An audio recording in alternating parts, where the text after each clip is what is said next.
Imagine yourself lying calmly, letting your body become weightless, as if drifting with the air flowing around you. Tonight demands nothing from you, no tasks that must be finished at once. No loud voices knocking at the door, no bright lights forcing your eyes to stay awake. There is only silence arriving slowly, covering every noise like a thin fog descending from the mountains when dawn is still reluctant to open its eyes. Listen to the simple rhythm of your heartbeat, a rhythm that feels as though it comes from long before you existed. A rhythm perhaps the same as that once heard by prehistoric people when they lay beneath the wide sky, staring at stars that flickered without knowing their meaning. Close your eyes if you wish, or let them remain open in the dim light of your room. Behind closed eyelids, you may see faint flashes of light, the shadows of fire glowing in the dark, the same as it was thousands of years ago when humankind first sat in a circle around the flames. Nothing is hurried. Nothing must be understood at once.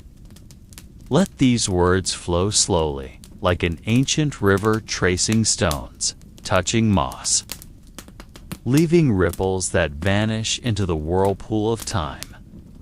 That river carries stories, fragments never truly lost, though unwritten, though unnamed, though the world continues to change. Tonight, we will walk gently, crossing boundaries of immeasurable time, entering the deepest layers of silence, into an age when history was yet unwritten, when the world was only sky, earth, water, and fire. Fire was not only light, but also a sign of something greater. It was a friend and a threat, a savior and a destroyer. In the fire's glow, humans first saw the faces of one another in the dark, heard whispered prayers never recorded, and felt a fear they did not fully understand. This is our journey tonight, a journey unhurried. A small step that will carry you far, closer to secrets that may never truly be revealed. Take a slow breath. Let the air flow in and out without haste, like waves touching the shore and returning to the sea. Imagine yourself no longer in your room, no longer surrounded by modern things, but instead sitting in a space lit only by fire. There is no electricity, no glass windows, only stone and earth, only the cold night air clinging to your skin.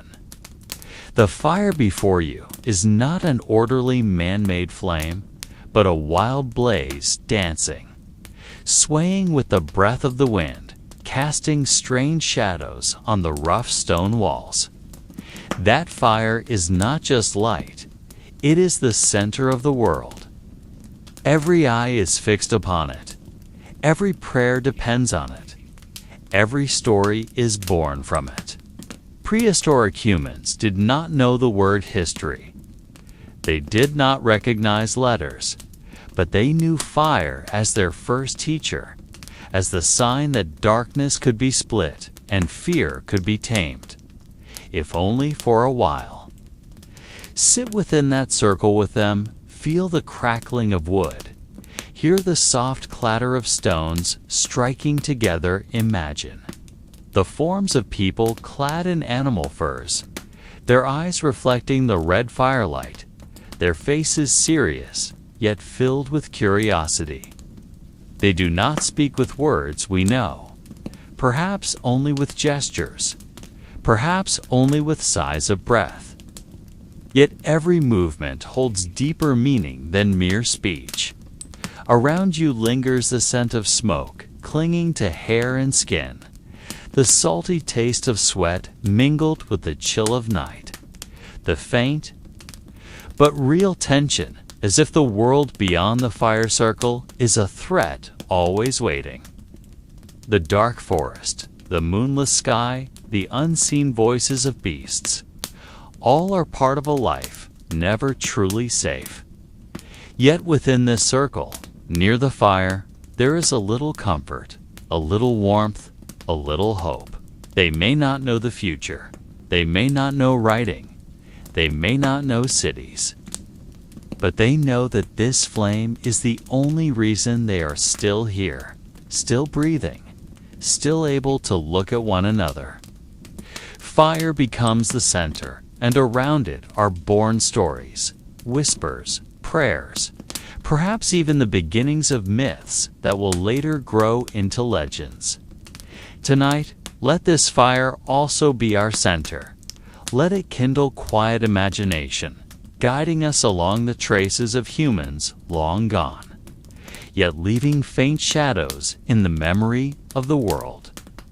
Imagine ourselves returning to a time long before cities existed. Before writing was created, when humans lived entirely dependent on nature and instinct. The year we envision cannot be precisely named because time was still measured by seasons, by the movement of stars, by rivers that never ceased. In a valley shrouded by morning mist, there is a group of humans moving slowly among tall trees along a winding river. They are not conquerors, not adventurers. They are merely beings adapting, learning how the earth gives and how the earth withholds. In the damp soil, their footprints leave faint marks in the mud, while a small campfire burns in the distance, waiting for another group to join. In the shadow of the trees, we can imagine their forms, bodies clad in animal skins, hands rough from holding wood and stone, eyes sharp to observe every movement of animals and other humans. There are no permanent houses, no walls, only caves and open spaces sheltered from rain and wind. The smell of wet earth and decaying leaves fills the air, mingling with smoke from campfires that sometimes darkens and swallows the light. The sounds of the forest, from insects calling back and forth to nightbirds screaming, become music that continuously accompanies their steps, music that never stops because nature never sleeps. Food comes from hunting and gathering, collected grains, meat cooked over fire, wild vegetables growing near the river, all forming a fragile yet sufficient life to endure. We can feel their fear of lurking predators, but also their awe of a world that gives more than it takes. In every hand movement, in every breath, there is an understanding of life and death.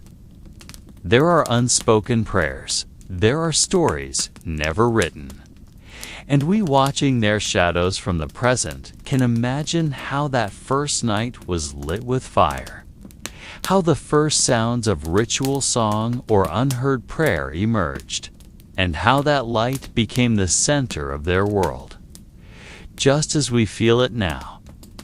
In the same valley as night begins to fall, the shadows of prehistoric humans merge with the darkness of the forest and the rustling of leaves stirred by the wind. There are no artificial lights, no sounds of metal, only the sounds of nature forming the rhythm of their lives. We can imagine them sitting around the campfire, forming a small circle separating the warm from the cold, the living from those quietly waiting for the night to pass. In their hands, stones sharpened to cut meat, wood for cooking, and tools made from carefully honed bones. Every tool is the result of years of observation and experimentation, passed down from generation to generation without writing, only through experience and oral storytelling. The smell of smoke rising into the air brings a sense of security, yet also serves as a reminder of the lurking dangers for night. is when predators emerge, when rivers can overflow without mercy, when unfamiliar sounds may signal threats unseen. In the distance, we can imagine the flicker of another fire, perhaps from another group living similarly, yet with no communication, only distance and respect for each territory. In that darkness, there are rituals, undocumented songs without words, only sounds vibrating through the air, binding humans to their community, reminding them they are not alone, that even though the world is wild and perilous, they have one another. In every body movement, we can feel the fatigue from a long day, from failed hunts, from endless journeys. Yet there is also simple joy. Meals shared together, stories of animals, spotted laughter emerging amidst the silence of the night. On the damp ground, their footprints form patterns only they can understand, tracks that will vanish once rain falls, yet leaving memories in their minds and bodies. And we, observing from the present, can sense how that night became a bridge between the seen and the unseen, between life and death, between fear and the security that only those truly living in that era could feel. Around thousands of years before written history, on a quiet highland, a community of prehistoric humans began their day with slow but deliberate steps. The sun had just pierced the morning mist, illuminating the tall trees and underbrush, covering the ground with damp leaves. In every movement, there was an awareness of a world not yet fully understood, each breath carrying the scent of earth, water, and smoke from the previous night's fire. They had no written records, no calendars marking the seasons. Yet they knew the rhythms of nature precisely, following animal migrations, weather changes, and plant growth. In silence, they prepared tools from stone, wood, and bone, each sharpened and crafted with extraordinary patience, for failure meant hunger or injury that could be fatal. We can imagine a young hunter watching the shadow of a deer by the river, his steps light and cautious, attentive to every sound in the forest, every rustle of leaves or snapped twig beneath the animal's feet, for the smallest mistake could alter his life. Elsewhere, women gathered wild fruits, roots, and leaves with medicinal or edible value, while watching children learn from the movements and sounds of nature.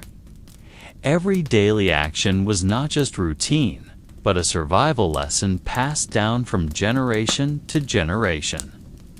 We can feel the tension in every moment, yet also the togetherness and warmth emerging amid the cold morning, when the first fire is lit and its smoke forms a circle that seems to bind humans to the earth.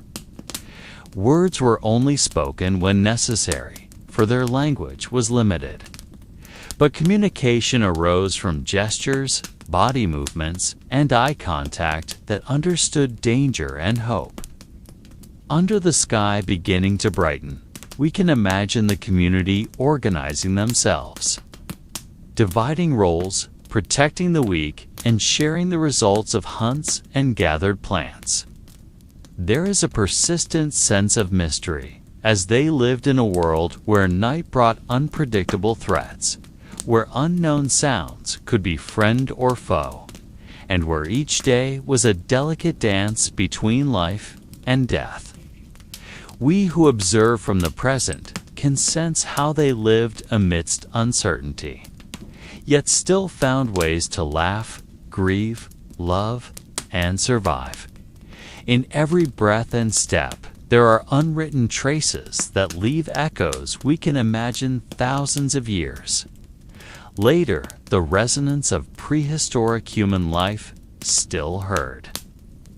Among the trees on the damp ground, and in the air carrying the secrets of night and day, In the remote highlands, prehistoric human activity unfolded with a rhythm both calm and cautious. The sun began to rise, casting thin beams through the trees and illuminating the damp forest floor. We can imagine hunters preparing their carefully sharpened stone tools.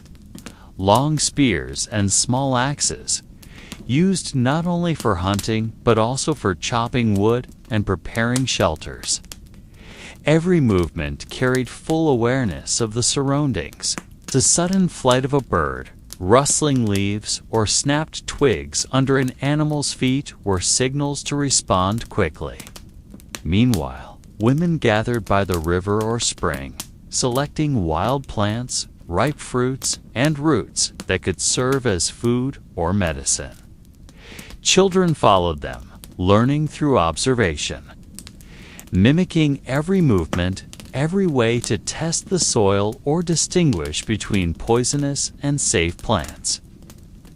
The scent of wet earth and fire smoke mingled, filling the air with warmth and subtle fear, as a single misstep could invite injury or death. One can imagine the morning atmosphere, where each prehistoric person had a defined role. And though they had no writing or numbers, every decision was based on orally transmitted experience from previous generations. There was a strong sense of community. When a hunter brought back a catch, the entire group shared joy and gratitude, for food determined life and death. Yet behind this unity, shadows of unseen hardship lingered. Disease emerging without warning, attacks from wild animals, or internal disputes that could cost lives. One can feel the tension in every moment, yet also the warmth as the first fire is lit, smoke forming a protective circle against the wild world around them. In our imagination, the previous night left traces. The dancing shadows of fire on rocks or trees reminding them of risk, and hope that even amidst uncertainty, rituals provided comfort and security. Every movement, sound, and breath was part of a prehistoric symphony, undocumented but leaving echoes we can imagine thousands of years later. We see how they cared for the weak, shared food, and developed complex sign language, without written words, yet full of meaning and compassion. Even children playing by the river learned about fear and curiosity, how to face wild animals, and keep fires burning. We can imagine the group forming circles at night, sharing dreams or visions, reminding one another of unwritten rules and honoring spirits they believed watched over their world. In every step, there was awareness of life's fragility, that nature could be friend and foe, and that every night carried unsolved mysteries. Even in a quiet morning, one can sense hidden tension, shadows of unwanted possibilities, and beauty arising from cooperation and perseverance. The aroma of cooking food, the sound of flowing water, the whisper of wind, and rustling leaves created a living backdrop that nourished body, mind, and heart.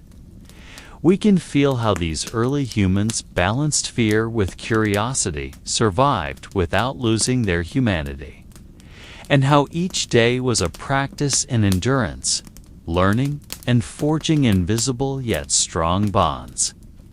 Here, life was not merely physical survival, but also the preservation of spirit and community, where fear, hope, and joy intertwined with the unrecorded rhythms of nature. The echoes of their activity still linger, though only in imagination.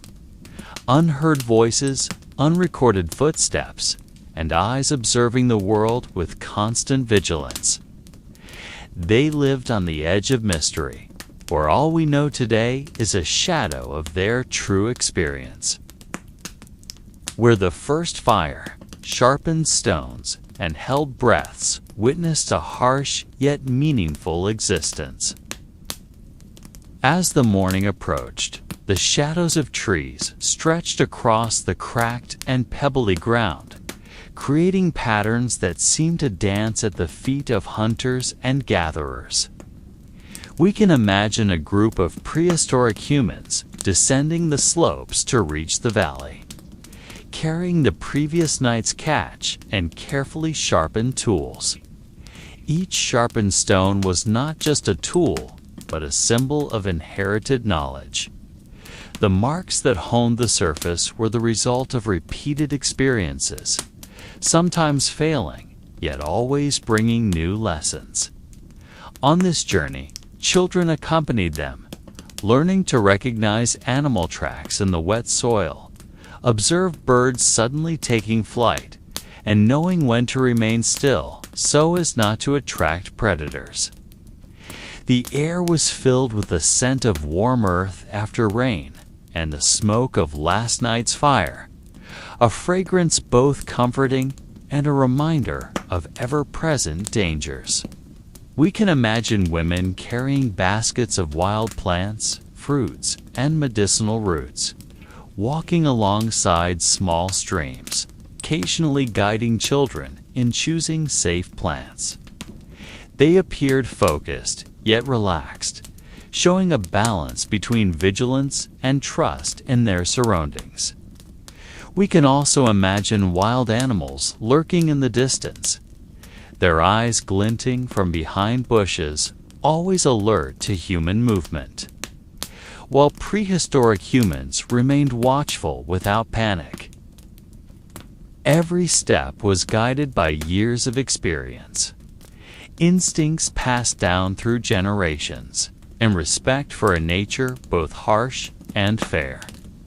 Here we see that daily life was not merely about hunting and gathering food, but about understanding the rhythms of nature, predicting weather, recognizing animal patterns, and reading signs that could signal safety or danger.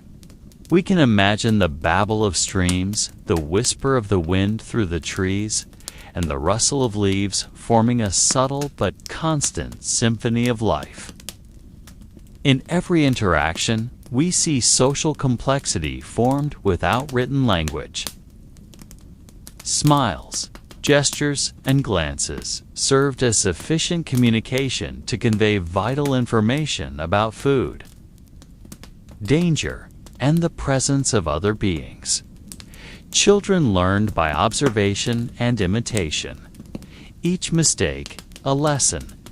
Each success, a source of group pride. Meanwhile, adult hunters had to consider multiple factors simultaneously: distance to prey, wind direction, presence of predators, their physical condition, and potential movements of other groups. This skill relied not only on physical strength, but also on mental sharpness, patience, and full awareness of the environment. We can imagine the previous night leaving traces in their minds: the dancing shadows of fire on trees, the sounds of animals coming and going, and the lingering tension even as the day brightened.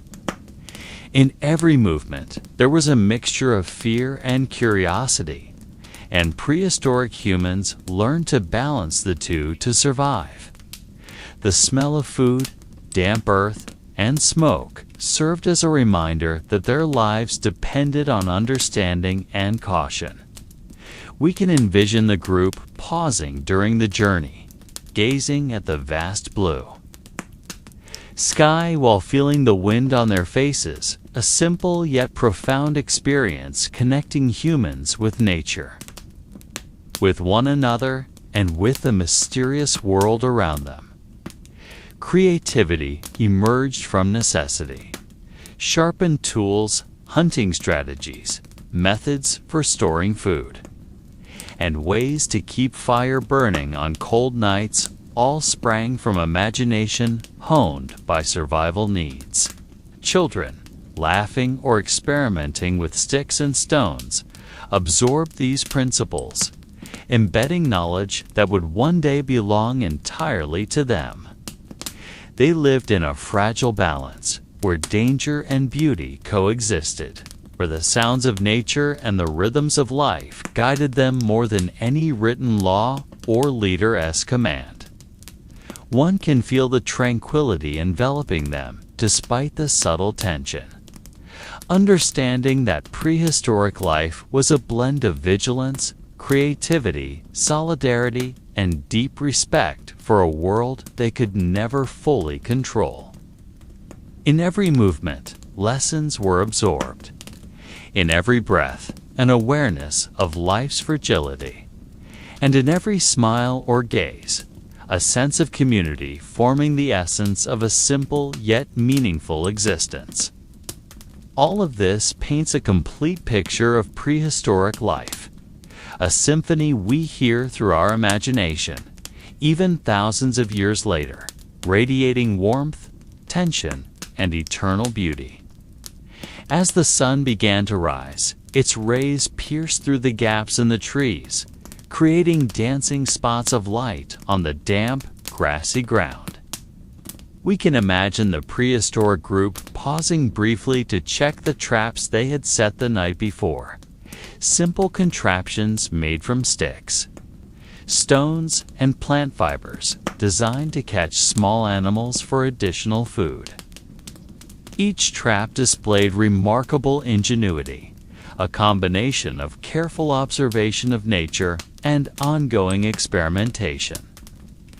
Children followed from behind, gazing with intense curiosity, trying to understand the principles of balance, precision, and patience required for the trap to work. In the distance, birds flew low over the river, searching for fish or insects, while small animals, like rabbits and marmots, darted among the bushes, wary of lurking predators. We can feel the subtle tension flowing through the group, a mix of vigilance against danger and comfort from familiar surroundings. Adult hunters notice details that children might miss: wind direction, the shape of shadows, the scent of the soil, the sound of rustling leaves. All their senses worked together to understand a constantly changing world where even the smallest mistake could be fatal. Women carried baskets of safe, edible plants, carefully inspecting roots and leaves to ensure none were poisonous. They spoke softly, guiding the children in distinguishing between edible and dangerous plants. Every step and movement was meaningful, showing knowledge passed down through observation and experience, not through writing or formal records.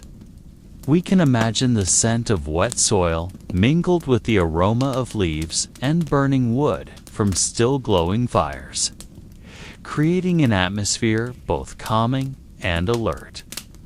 They approached a small stream where fish swam in clear currents, and children learned to make simple traps from sticks and stones, observing fish swimming against the current.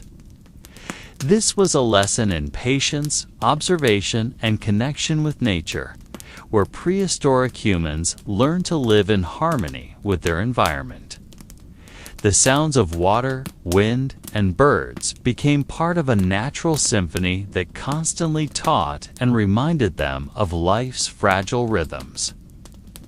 We can see how prehistoric humans felt closeness to nature, respecting animals and plants while keeping themselves safe. Every stone chosen for a tool, every branch used for a trap, and every step on the damp earth reflected deep knowledge of the surrounding world. Children absorbed all of this by observing, imitating, and asking questions. Although answers often came through direct experience, they learned to recognize animal tracks, read weather signs, and understand daily rhythms that determined their safety. At the same time, a subtle tension was always present, reminding them that nature could be kind but also cruel, and that every decision carried consequences. The sun rose higher, shortening the shadows of trees, providing brighter light to check traps, harvest plants, and maintain the fire. In this atmosphere, we can feel the balance between the beauty of nature, the tension of life, and the curiosity that drove prehistoric humans to learn, adapt, and survive. We can imagine that behind every smile, laughter, or attentive glance, there was a deep understanding of the connection between humans, animals, and nature. Children learned not only survival techniques, but also respect for the greater life, patience, perseverance, and curiosity forming the core of human experience. We can imagine them sitting briefly by the river, hands wet from cold water, while adults watched their surroundings, ensuring no danger approached. Gentle conversation and subtle guidance flowed, creating strong bonds among the group, a rich, nonverbal network of communication. Nature taught them daily. Sounds, smells, and movements all became information translated into survival strategies. We can imagine the togetherness emerging from these activities, trust formed through shared experiences, and calm arising because everyone knew their roles and responsibilities. Behind children's laughter, there was serious focus. Behind every animal movement, calculation, and caution. They lived in a world where every element had meaning and influence. From the scent of soil to the direction of the wind, from tree shadows to animal sounds, all part of collective knowledge maintained and passed down. We can feel the tranquility enveloping them despite subtle tension, understanding that prehistoric life was a combination of vigilance, creativity, solidarity, and deep respect for a world they could never fully control. Every movement, breath, and interaction formed a subtle yet enduring symphony of life, where prehistoric humans learned, grew, and survived, leaving traces that, though unwritten, we can still imagine and feel thousands of years later.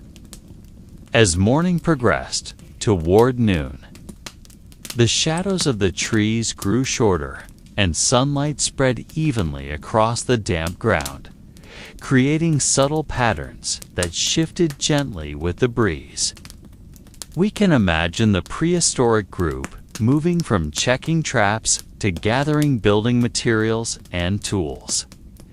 They walked along the riverbanks and through the forest, selecting stones of specific shapes and sizes to be used for cutting, pounding, or grinding grains. Each stone was chosen with care, not just for weight and durability, but for texture and strength that could support their daily activities. Children followed behind, attempting to imitate adult movements, lifting stones, tapping them, feeling the sound and vibration produced. Adults watched attentively, sometimes correcting hand positions, sometimes simply smiling and allowing children to learn through direct experience. In between, women collected sturdy dry branches to form frames for storage or simple tools to move food and water. They applied knowledge passed down through generations. Understanding the strengths and weaknesses of every natural material, we can sense the subtle skills emerging from these activities. Patience, precision, and the ability to interpret seemingly trivial but crucial signals from nature. The sounds of nature filled the space, Trickling water, leaves rustling in the wind, birdsong, and the footsteps of small animals in the underbrush. All became part of daily life that enriched their learning experiences, where children slowly understood the rhythms of a world larger than themselves. Occasionally, they paused to observe passing animals, mark tracks, or listen for sounds indicating predators deeper in the forest. Every observation became vital information, building a collective knowledge that was unwritten but highly accurate and valuable.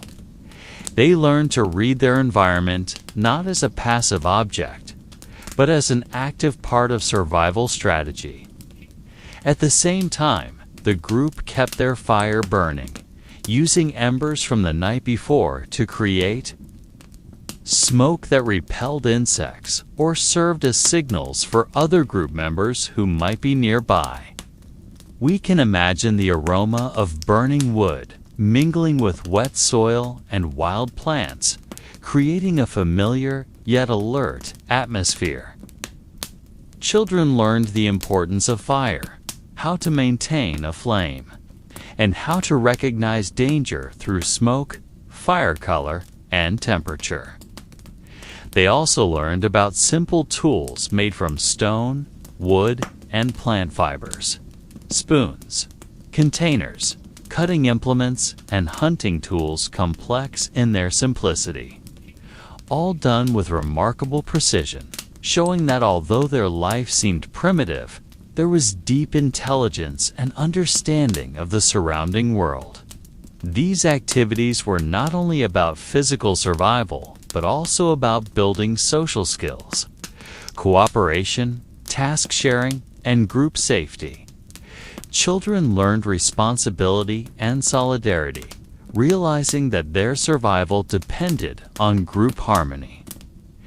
Every movement in the forest and river, every stone and branch chosen, and every step on wet or rocky ground reflected skills honed through experience and observation.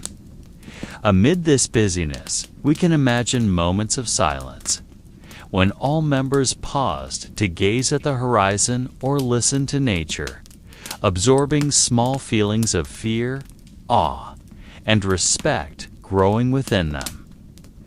This silence was not empty, but full of information. Signs of coming weather, presence of animals, and subtle cues about safety. Children learned to interpret every element gradually, building intuition that would aid survival. We can feel the mixture of tension and comfort flowing through daily life. Tension from constant vigilance, and comfort from possessing skills and support from the group. The prehistoric world was one where everything was interconnected. Food, tools, fire, social interactions, and natural environment. Nothing stood alone.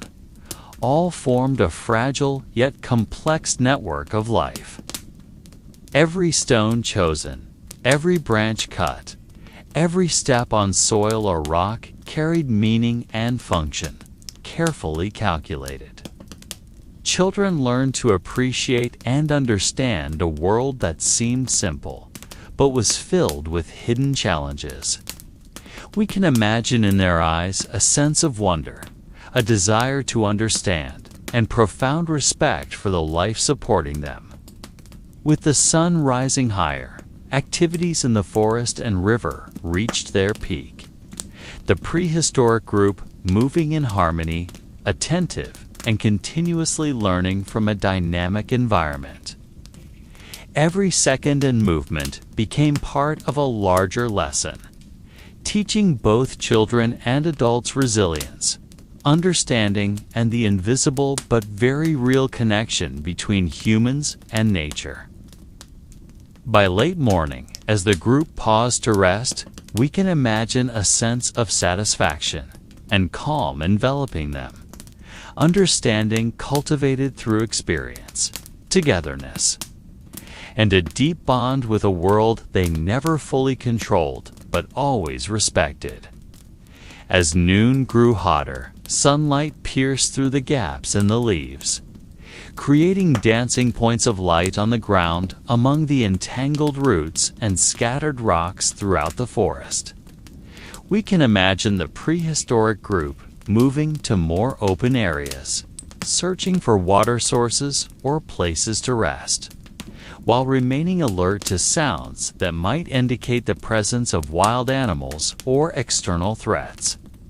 Along the way, they inspected every footprint left on the damp ground, observing the shapes of animal tracks and interpreting subtle signs of nature, broken branches, feathers caught in bushes, or changes in small streams. Children continued learning from these observations, trying to imitate adults' movements, interpreting natural patterns that seemed random but were full of meaning. They learned to read the world differently from modern language, using intuition and first-hand experience. Meanwhile, adults prepared simple tools for fishing or hunting: spears, hooks made from bone or wood, and containers for storing their catch. Every tool was made with careful consideration. Sharpness, strength, and durability were meticulously evaluated. Nothing was done haphazardly, as even the smallest mistake could be fatal.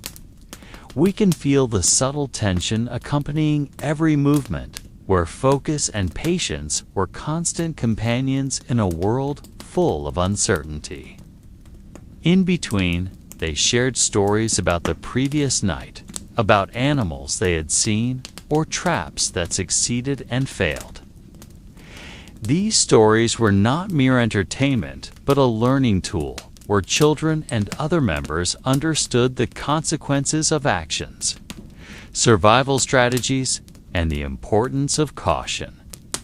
As they walked, the group employed efficient movement strategies, keeping a certain distance, ensuring everyone remained visible, and monitoring the surrounding area. We can imagine the smell of wet soil, crushed leaves, and fresh air carrying faint scents of wood and wild flowers.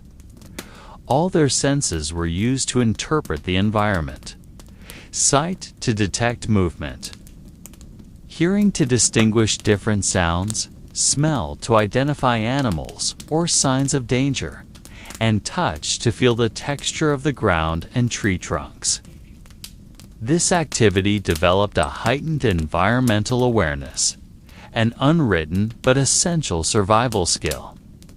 Children learn to recognize patterns, understand signs, and connect cause and effect in the real world, where one step or decision could determine safety. We can also imagine sudden moments of silence, when the group paused, gazing at the horizon, listening to nature, and feeling both calm and vigilance at once. As they continued, they found a clear water source where they could fill containers and refresh themselves. Children learned the importance of clean water, how to collect it without contamination, and how to recognize safe or dangerous water. Adults supervised, ensuring safety and sharing knowledge on collecting, filtering, and storing water for later use.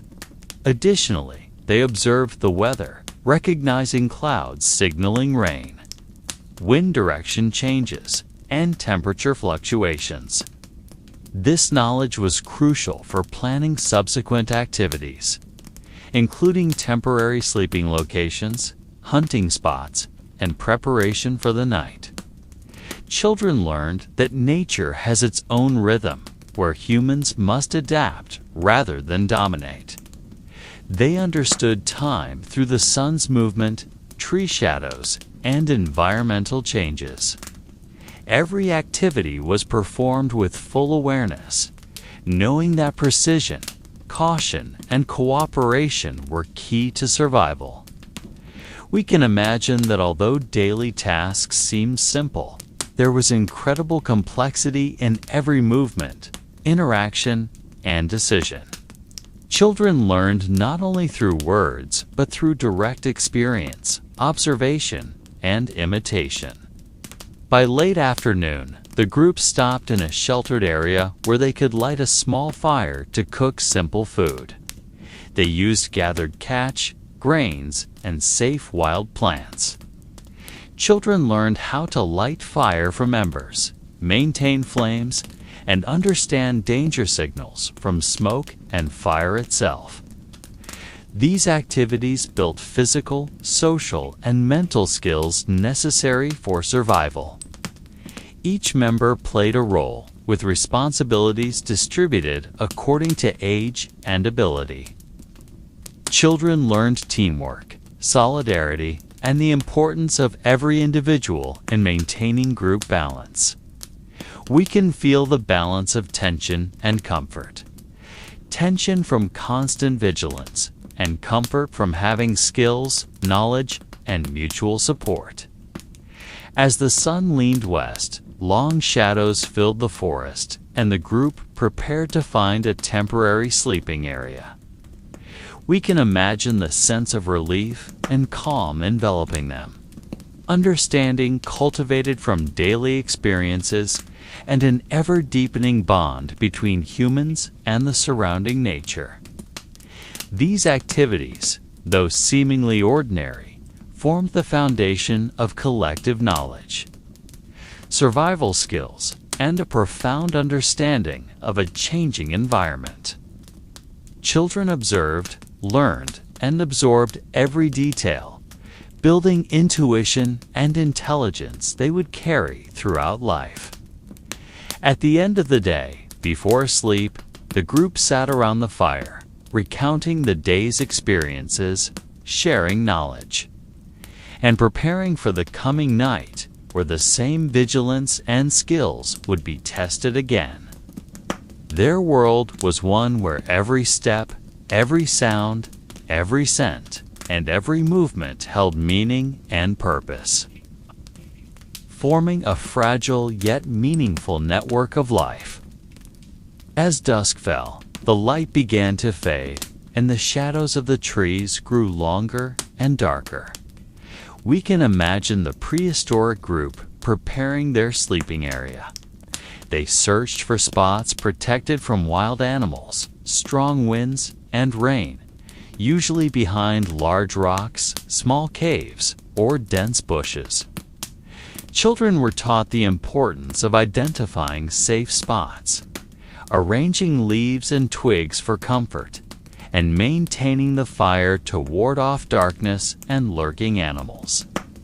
They lit fire from remaining embers, using dry wood and stones that could create sparks. A skill passed down through generations. While lighting the fire, they prepared food from their catch and gathered plants, cutting meat carefully and cooking it safely. Children learned to distinguish flavors, smell the aromas from heat, and recognize which foods were safe to eat. Night sounds began filling the forest. Rustling branches, the whisper of wind through leaves, and movements of nocturnal animals. Children learned to differentiate sounds signaling danger from ordinary sounds, understanding that the night world had its own rhythm and patterns. Adults supervised closely, keeping the fire alive and staying alert to any signs of threat. They spoke in low tones, sharing stories and warnings about past experiences, teaching children patience, vigilance, and teamwork to maintain safety. A subtle tension filled the air as night brought uncertainty. Darkness obscured vision. Nature's sounds could be deceptive, and every movement required care. Children learned to perceive nature's language finely. Animal movements, shifts in the air, differing scents, and nuances of moonlight filtering through trees. Around the fire, they listened to ancestral stories, rituals, and prayers seeking protection. These prayers and rituals were not just beliefs, but ways of understanding the mysterious world, connecting humans with nature and unseen energies. We can imagine the children watching attentively, imitating gestures, repeating spoken words, and absorbing the meaning behind each symbol and action. Slowly, night grew darker, the fire a warm point of light reflecting shadows across their faces. They sat quietly, sometimes speaking, sometimes listening to nature, feeling the warmth of the fire, and realizing the fragility of human existence in the vast forest. Children learned calmness, patience, and waiting. Waiting until dawn, waiting until night sounds receded, waiting for safe signs to resume daily activities. We can feel the scent of burning wood, the mix of soil and wet leaves, and the cool night air carrying both relaxation and tension. This atmosphere sharpens senses, intuition, and understanding of nature's order. As stars appeared, they learned to recognize patterns in the sky, understand directions and upcoming seasons, and predict weather changes based on moon and star positions. All these skills were passed through observation and experience, forming living, continuous knowledge. Children connected nature, ritual, and practical experience, developing holistic understanding. Even in the silent night, they learned to remain vigilant, listen attentively, and respect the existing rhythm. While some slept, others kept watch, observing the horizon and monitoring forest signs. There was awareness that the world was not entirely safe. Yet knowledge, experience, and cooperation enabled them to face uncertainty. The seemingly quiet and peaceful night was full of dynamics and information from nature's sounds to shadow movements, all offering valuable lessons. We can imagine long moments of silence where children learn to appreciate quiet, focus, and prepare for upcoming activities. The fire, though small, became a focal point of attention and safety, a symbol of human connection to natural elements providing protection and illumination. Night became an invisible teacher, instructing patience, precision, and respect for life and the surrounding environment. As drowsiness appeared, children learned to calm their minds, close their eyes, and let their bodies rest, while remaining aware of their position near the fire and the group. This was not just preparation for sleep, but a mental, emotional, and physical training, building awareness, intuition, and irreplaceable survival skills. We can sense the night's tranquility, cool air, aroma of soil and leaves, forest sounds continuing, and firelight dancing on their faces. All elements formed a deep learning experience where every second, movement, and sense was used to build understanding of their surroundings. Children learned to value existence, recognize limits, and realize that humans were only a small part of a vast, complex ecosystem. Thus, night was not merely rest time, but a period of learning, understanding, and internalizing nature's rhythms and their role within it.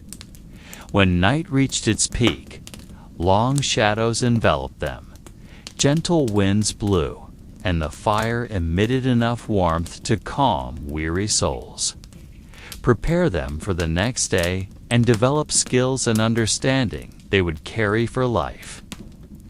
As night deepened, the sounds of nature became a backdrop accompanying prehistoric life. The shadows of swaying trees, moved by the wind, created patterns that seemed to move on their own around the fire, giving a sensation of a living world full of secrets. The prehistoric people sat quietly, staring at the fire, reflecting on the days they had lived and those yet to come. They observed the changing light on each other's faces, learning to read expressions and interpret small gestures, whispers, and hand signals used to communicate in the silence of night. In the darkness, they began crafting stories or legends, recounting experiences of hunting, survival, and encounters with nocturnal animals, teaching children the importance of caution and bravery. The crackling of the fire, flying sparks, and the smell of burning wood became part of a larger lesson about the world and the universe they inhabited. Children listened attentively, imitating sounds and movements demonstrated by adults, repeating stories, and absorbing hidden values and knowledge behind each word.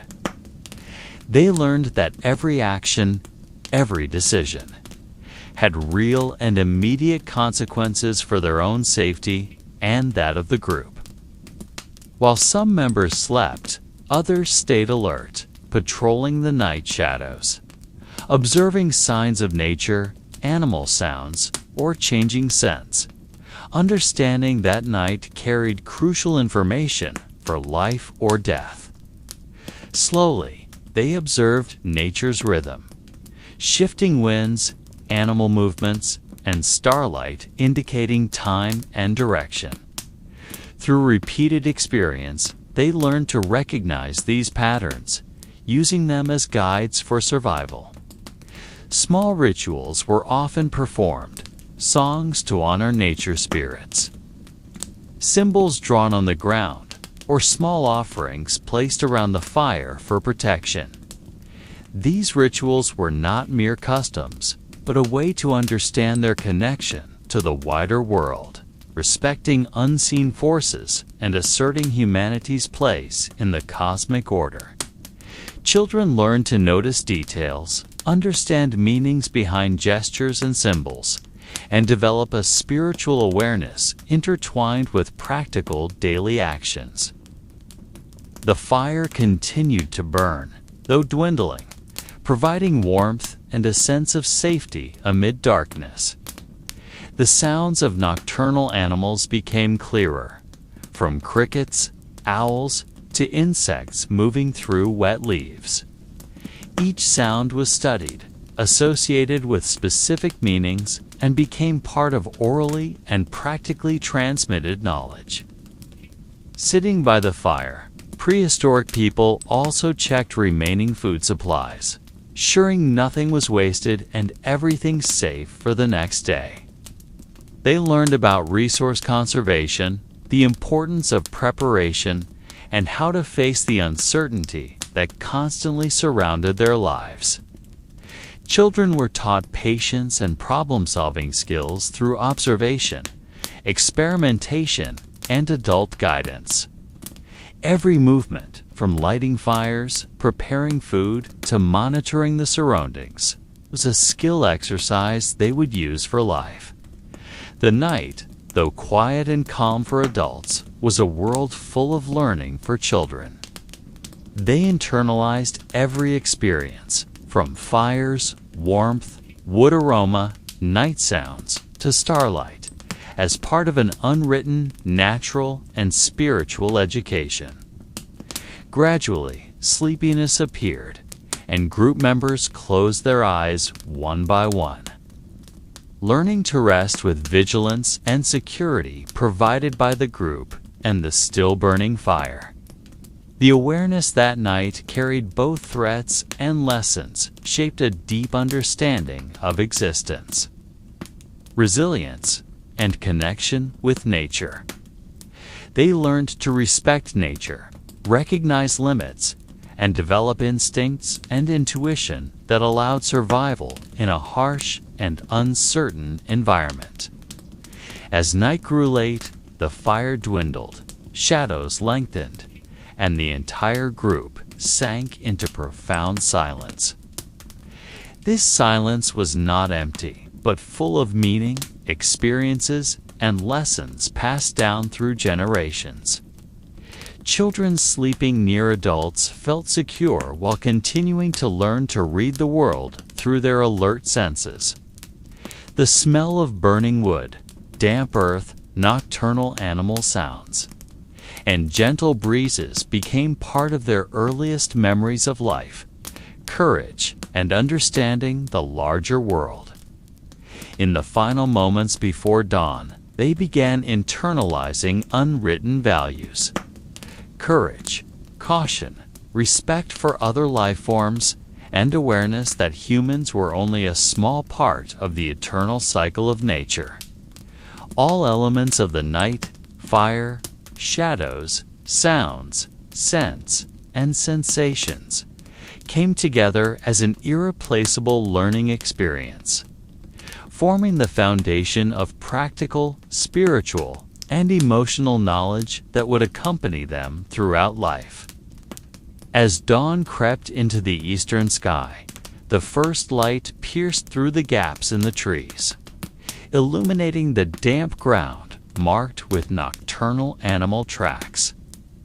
Prehistoric people slowly opened their eyes, feeling the shift in air temperature, the scent of dew, and the different humidity from the previous night.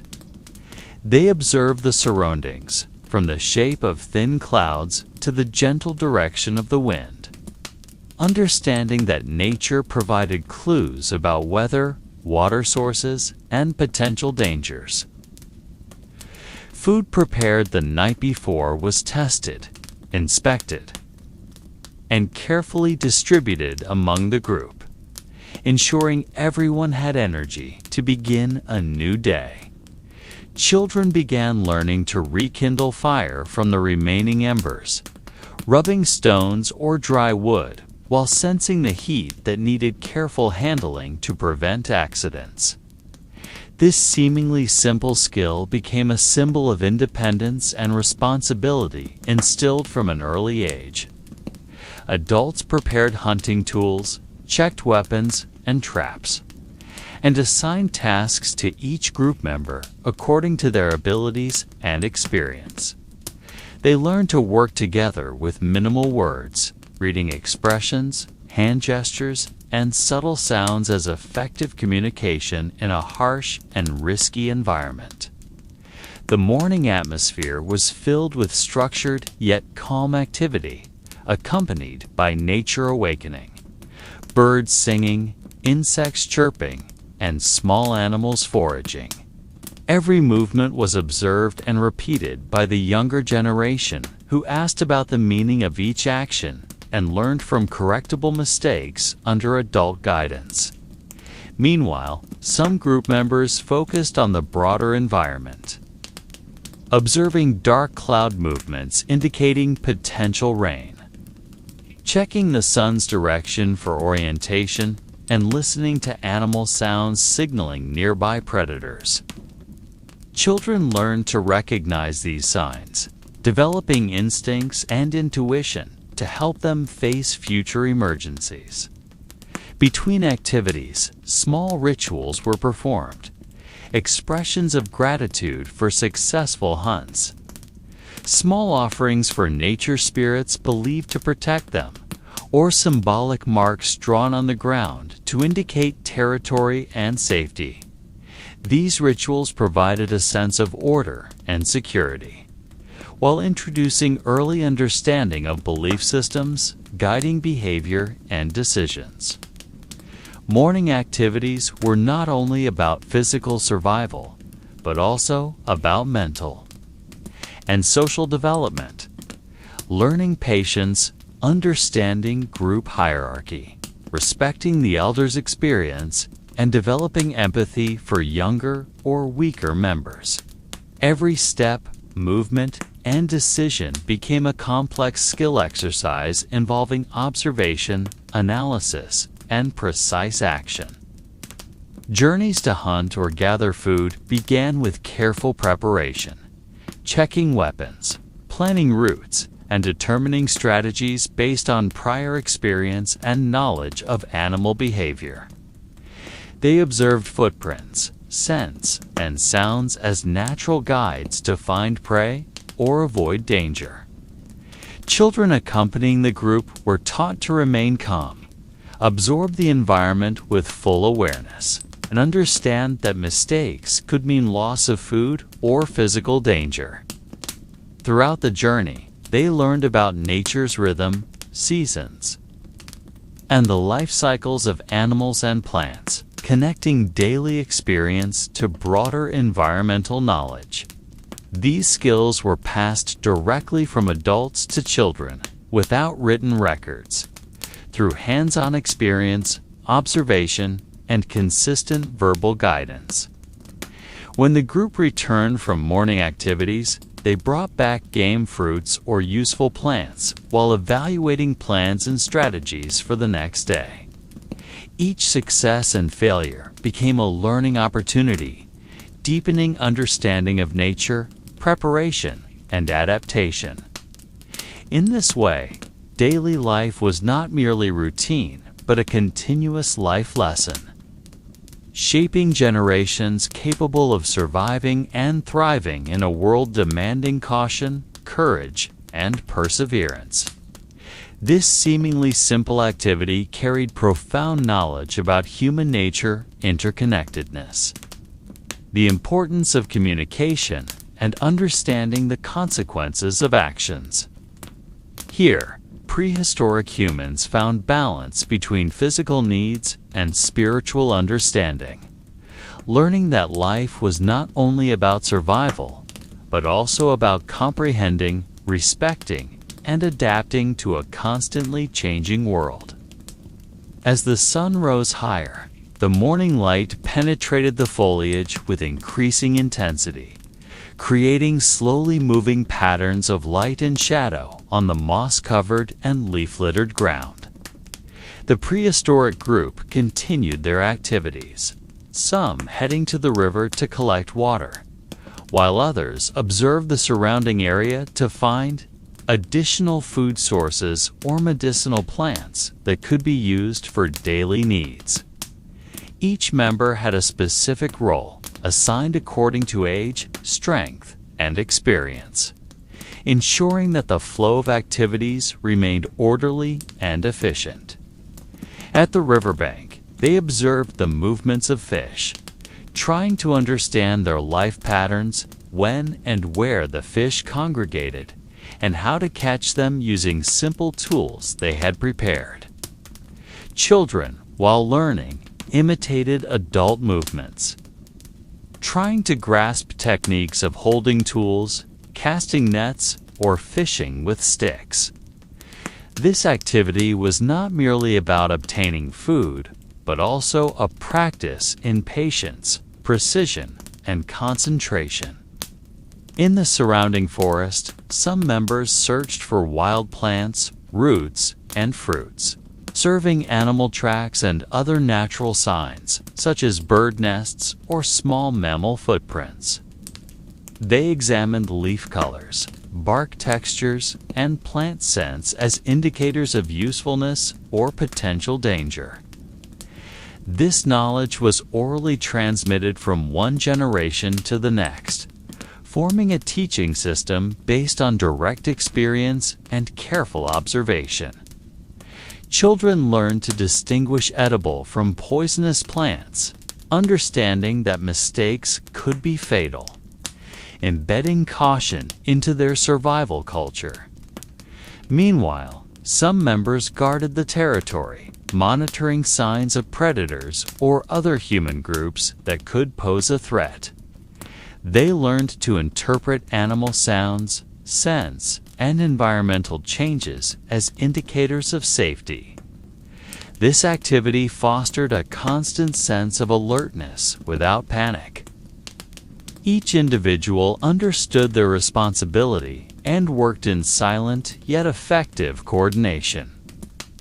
Deep within the forest, the sounds of rustling wind, chirping birds, and the river's babble created a calming background, providing a natural rhythm for daily activities.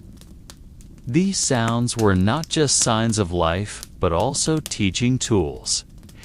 Every movement or change in sound became a lesson about the environment and potential upcoming changes. Amidst activities, small rituals or expressions of gratitude were often performed. Whether as simple marks on the ground, specific hand gestures, or sounds mimicking nature, honoring the spirits believed to govern the surroundings.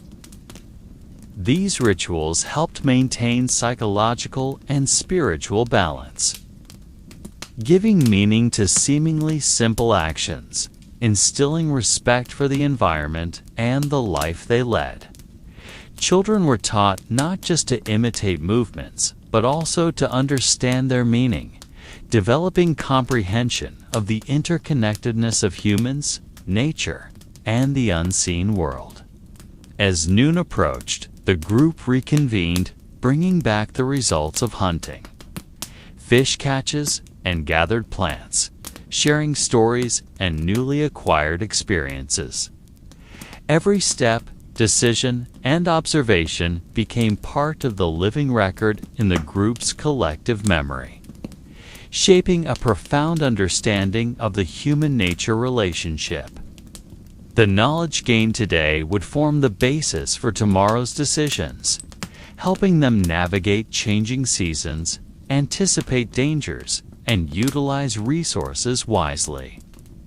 This daily life, although seemingly simple and repetitive, contained a remarkable depth of understanding regarding survival, adaptation, and complex social strategies.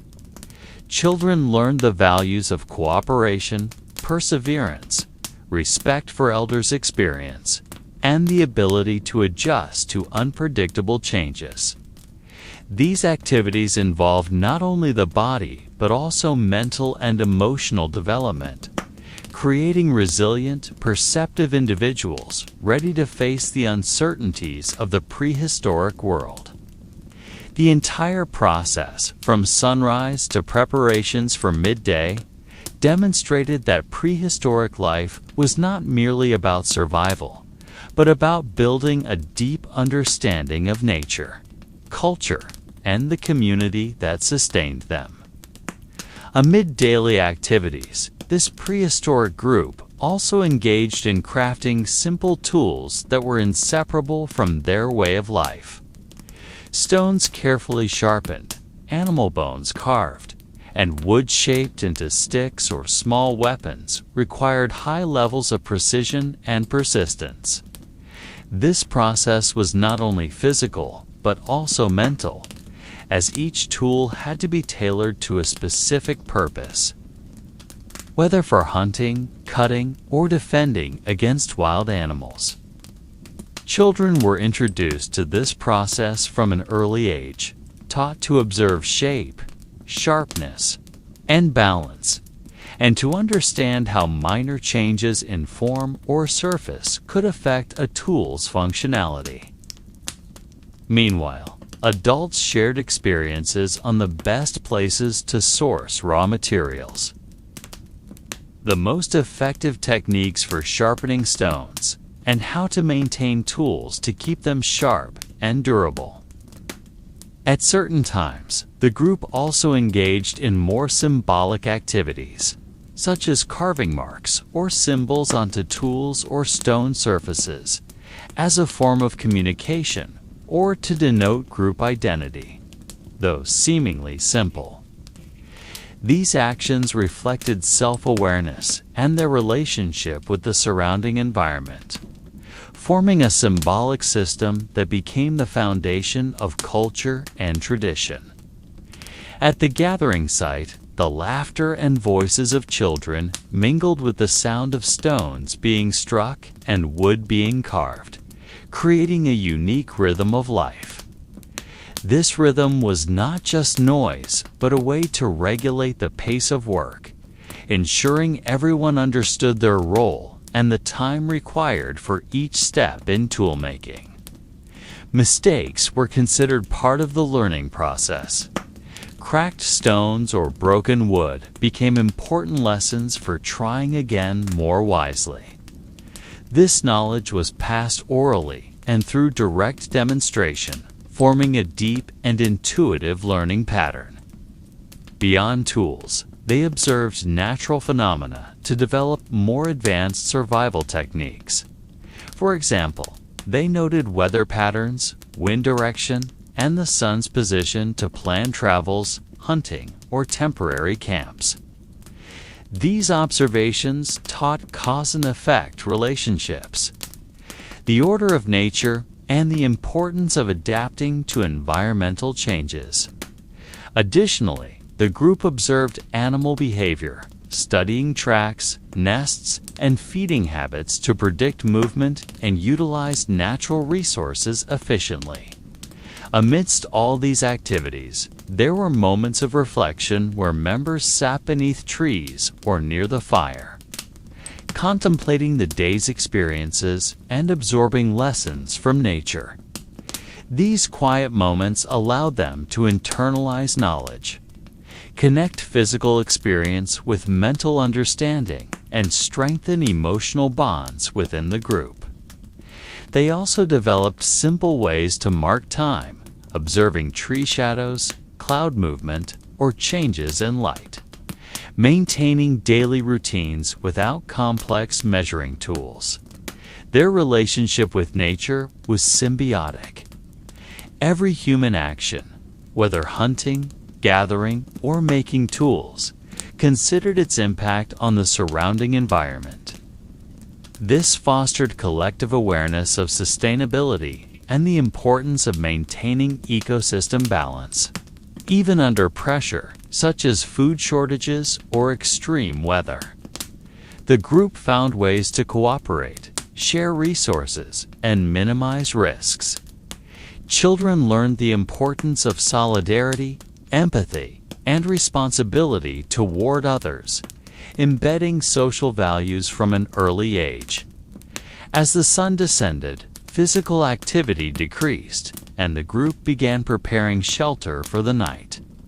They constructed temporary structures from wood, leaves, and stones, or utilized caves and natural formations as refuge. Night preparations involved careful coordination and cooperation, ensuring each individual was safe from predators or other dangers. At night, when the fire was lit, its light and warmth became the center of activity and attention, uniting the group in rituals, storytelling, and learning as important as daytime activities.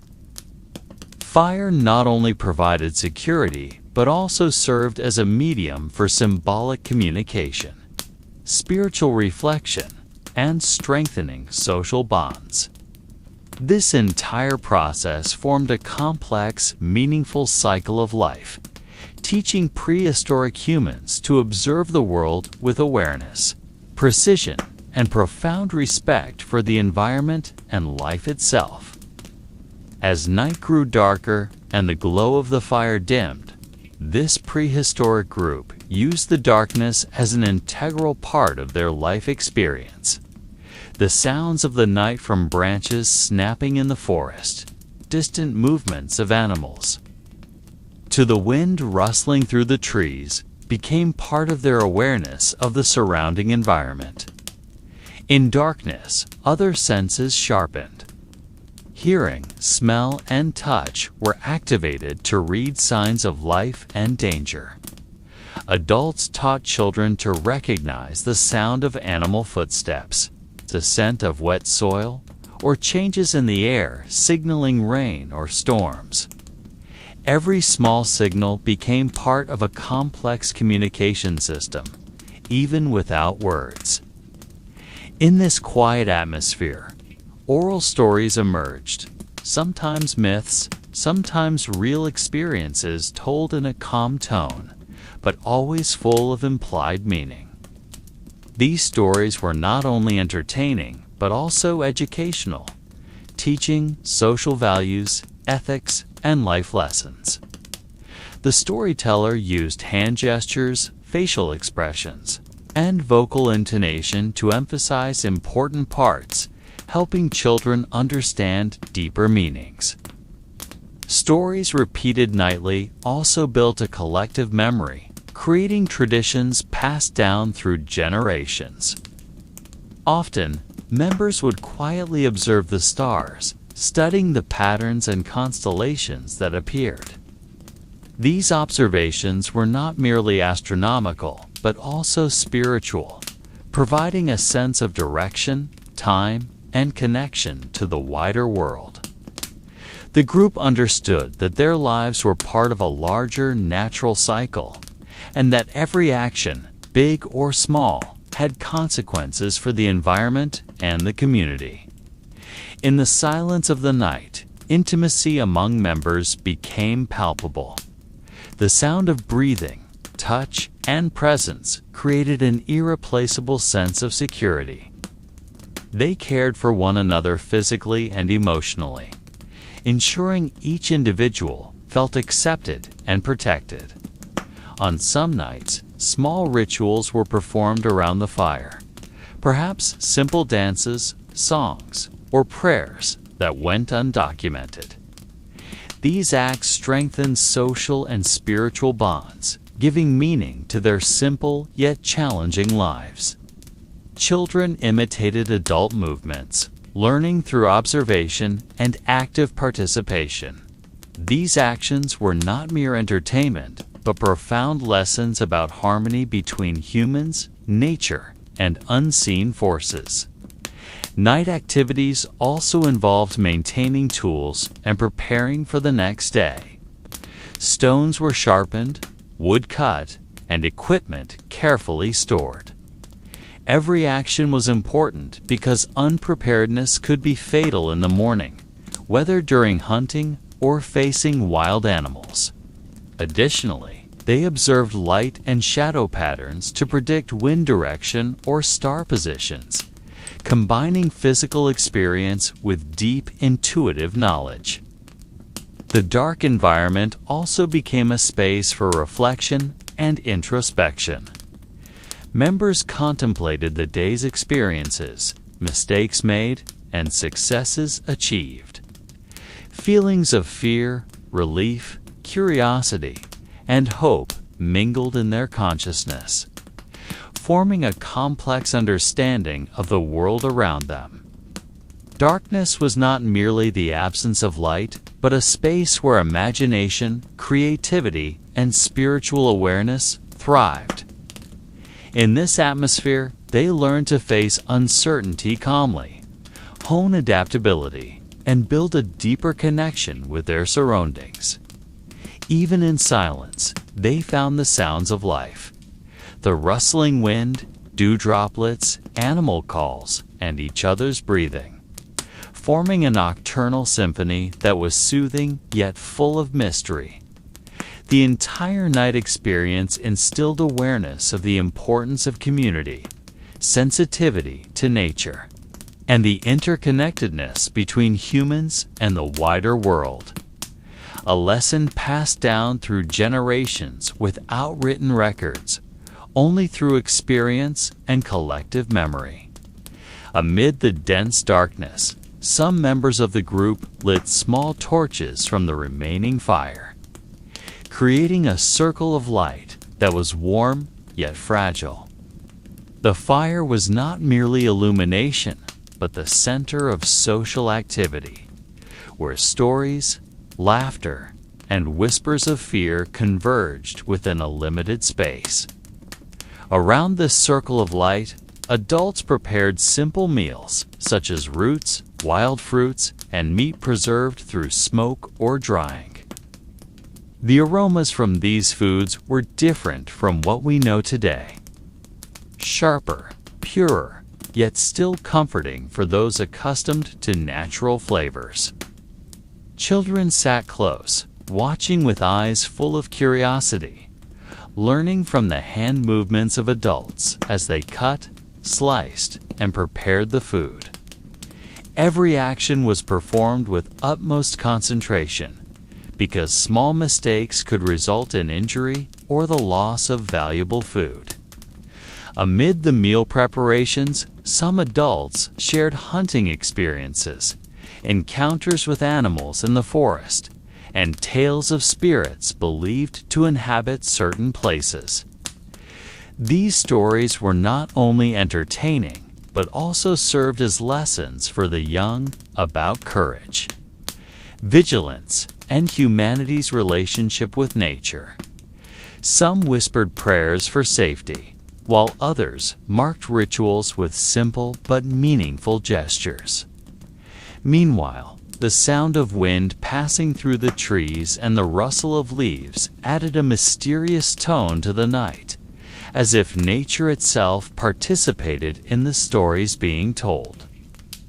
In this darkness, the relationship between humans and nature felt intimate. Every sound, scent, and shadow became a signal that needed attention for survival. Adults demonstrated how to recognize animal tracks in damp soil, how to read cloud patterns to predict weather, and how to use plants for food or medicine. Children learned not just through words, but through direct experience, mimicking movements and listening attentively to instructions. Some sat apart, examining sharpened hunting tools, stones shaped into spear points, or woven materials for catching fish. These activities required patience, precision, and deep understanding of available natural resources. The night's atmosphere emphasized the importance of cooperation and collective skill. Without collaboration, the risk of failure increased and group safety was compromised. Every action, though seemingly simple, had purpose and meaning, forming a complex yet effective pattern of life. In the darkness, each individual became more aware of their role within the group, observing one another's movements and adjusting actions to align with the community's rhythm. There was respect for nature evident in how they treated fire, land, and other resources. Nothing was wasted. The night silence, interrupted by human activity, created a rhythm that was both soothing and tense. They lived amid uncertainty, aware that tomorrow would bring new challenges, yet found peace in the routines and social patterns they established. The relationship between adults and children was strong. Experience and knowledge were passed on by example, not written words. Every action became a life lesson, from hunting techniques to spiritual understanding of the wider world. In the flickering torchlight, their faces appeared calm, even as concern and questions about potential dangers lingered in their hearts. Darkness was not merely the absence of light, but a medium in which humans learned, taught, and comprehended the meaning of their existence. Here, they discovered resilience, creativity, and profound community bonds, forming the foundation for survival in a wild and mysterious world. The night became both teacher and witness, recording every action, whisper, and decision without being spoken. Only through experiences instilled from generation to generation. They understood that even if the fire went out, the light of experience and knowledge would endure, guiding their steps in subsequent nights, ensuring the community's survival within the harsh yet instructive cycle of life. On the other side of the camp, several members focused on making tools from stone and bone, carving, sharpening, and adjusting their shapes to suit hunting and survival needs. The stones were carefully selected. They had to be hard enough to withstand impact, yet light enough to carry. While bones from cleaned animals were used for spear points or piercing tools. Every hand movement was precise, as a small mistake could ruin a tool invaluable for their survival. Some formed circles to discuss different techniques, showing how individual experiences were combined to increase group efficiency. The sound of stone striking stone or bone being sharpened created a monotonous yet soothing rhythm, like music born from human diligence and focus. Meanwhile, other members gathered natural materials from the surroundings, such as bark for making ropes, plant fibers for weaving, and tree resin for attaching spear tips or other tools. These activities continued late into the night, with the firelight illuminating every movement, casting dancing shadows on the ground, stone walls, and surrounding trees. Older children participated, mimicking adult movements with intense focus. Learning from their own mistakes and subtle guidance, this learning process was not only technical, but also a way to understand the relationship between humans and their environment, how to use resources wisely, and how to adapt to unexpected changes.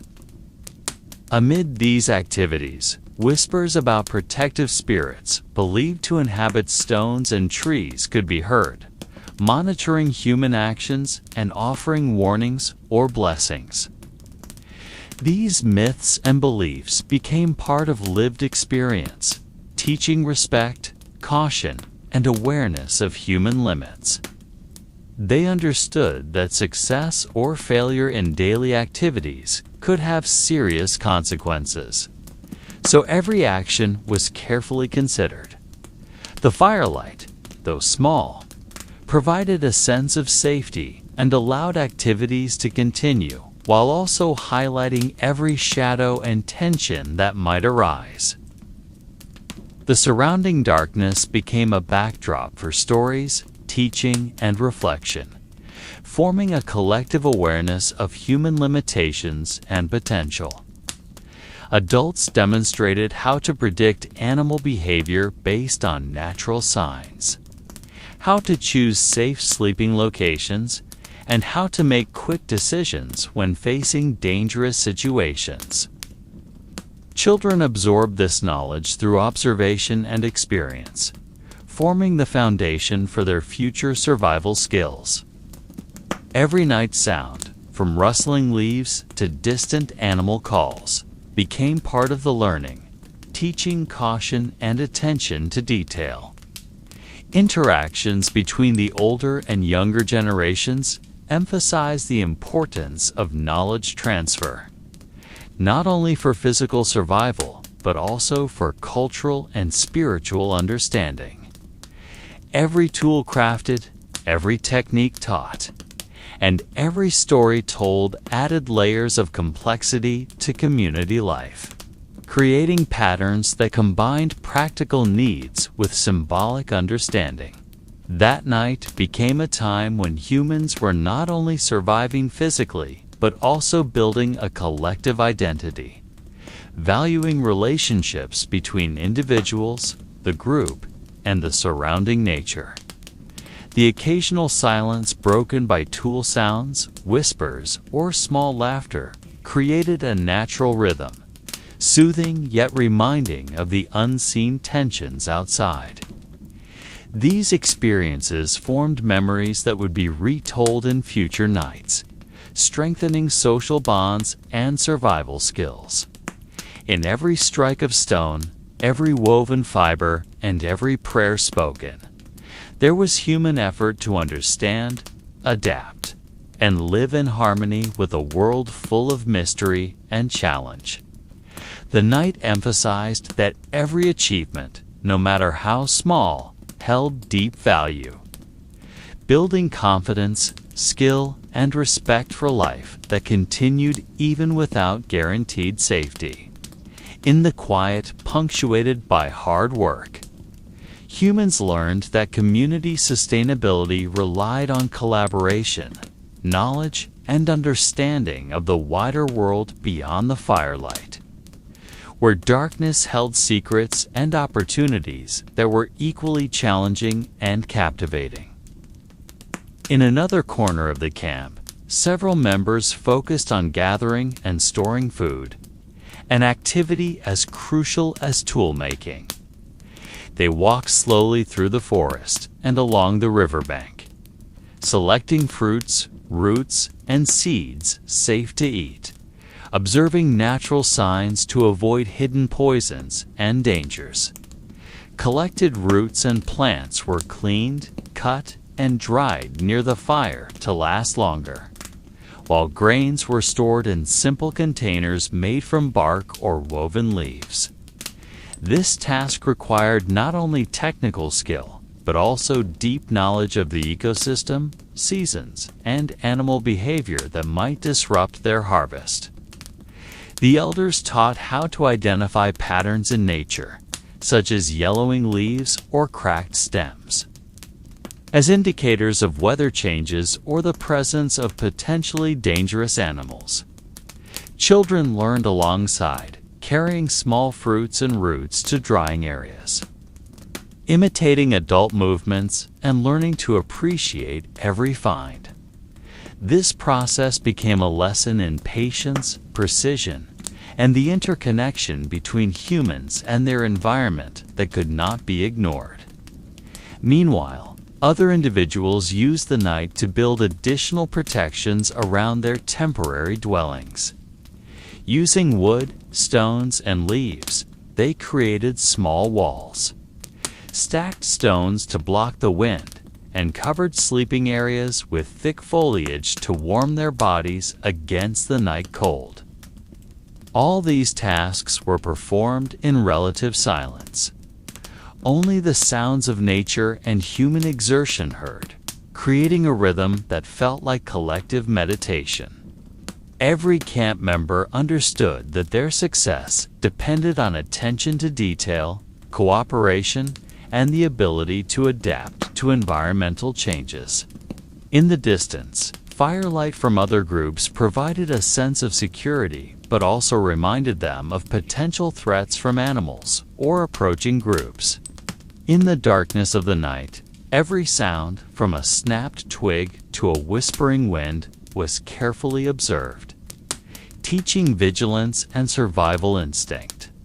Between tasks, light conversations about past experiences, forest spirits, and orally passed down guidance from previous generations could be heard. These stories shaped a shared understanding of human limits and capabilities, while instilling respect for the greater world. Some members performed small rituals before sleeping, lighting a small fire, whispering prayers, or calling the names of protective spirits believed to guard the group's safety. These actions provided inner calm while strengthening social and cultural bonds, reminding them that human life is always linked to nature and the supernatural world they believed in. Children observing these rituals learned courage, responsibility, and respect for tradition, absorbing values that would guide them into adulthood. The silent night made every movement and sound significant, highlighting the fragility and meaning of their existence.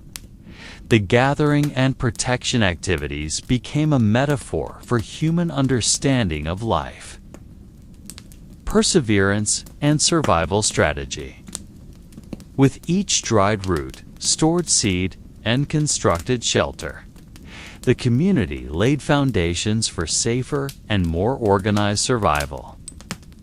That night, in the quiet illuminated by firelight, humans learned that perseverance, knowledge, and collaboration are keys to facing unexpected challenges, and that every action has a profound impact on collective well-being.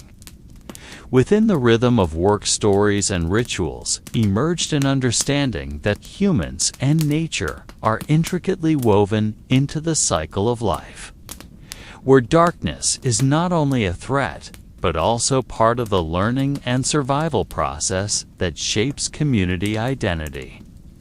Each activity carried lessons, respect, and awareness of responsibilities toward fellow members and the environment. creating a delicate balance between life, tradition, and the mysterious night that continued to envelop them. In the dark forest, several members of the group turned their attention to crafting tools and weapons from stones, bones, and wood found around them. They sat in a circle near the firelight, shaping stone fragments into sharp blades, carving wood into spears, and sharpening bones to serve as knives or digging tools. Every movement was carried out with care and focus, as a single mistake could render a tool useless or injure its maker. While working, they often spoke in low voices, exchanging knowledge about more efficient techniques or discussing the best ways to utilize limited natural resources.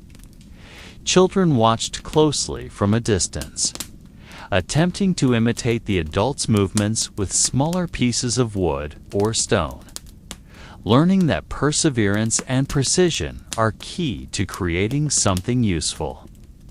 The smell of smoke from the fire mingled with the scent of wet earth and burning wood, creating an intense yet calm atmosphere in which each member felt connected to the life and death surrounding their world. Meanwhile, others marked trails in the forest with pieces of wood or stones as guides for morning travel or food foraging.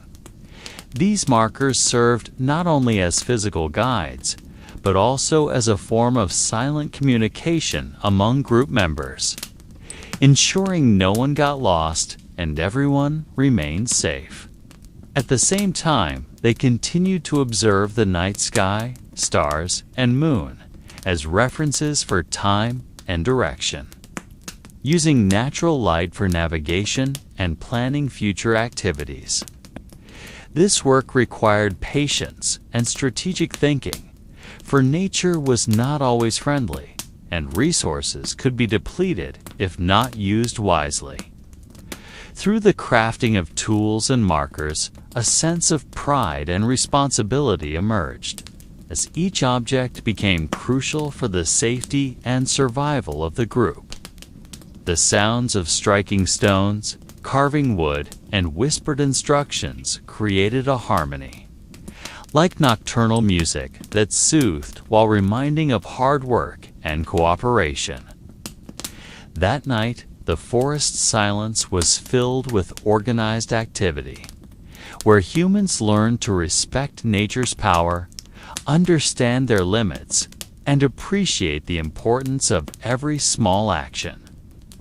The elders told stories of ancestors, naming specific tools or weapons, emphasizing that each item was not merely an object, but part of the living history connecting them to previous generations. Children, listening attentively, began to understand that knowledge, experience, and tradition were far more valuable than the raw materials in their hands. This night's activities symbolized how prehistoric humans laid the foundations of culture. Skill and survival instincts passed down through generations. They learned that precision, observation, and respect for nature were keys to survival. And every tool or marker made was proof of human creativity, perseverance, and ingenuity in facing a challenging world. As the fire began to wane, the remaining glow illuminated tired yet satisfied faces, showing that despite the long and dark night, each member had contributed to the group's safety and well-being. This activity taught that in silence and darkness, humans found strength, wisdom, and unity that shaped their identity as a community. In every strike of stone, every carved wood fragment, and every place, marker lessons of patience, persistence, and respect for the greater world were embedded where life and death walked side by side, and the dark night became an invaluable teacher for the generations living under the prehistoric sky. At the winding riverbank, the prehistoric group began setting up simple traps to catch fish, insects, or small animals coming to drink at night.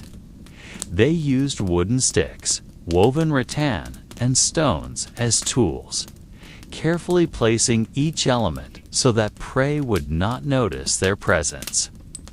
While some members waited silently, their bodies hidden behind bushes or rock crevices, others marked the trap locations with small wooden sticks to easily find them again after several hours.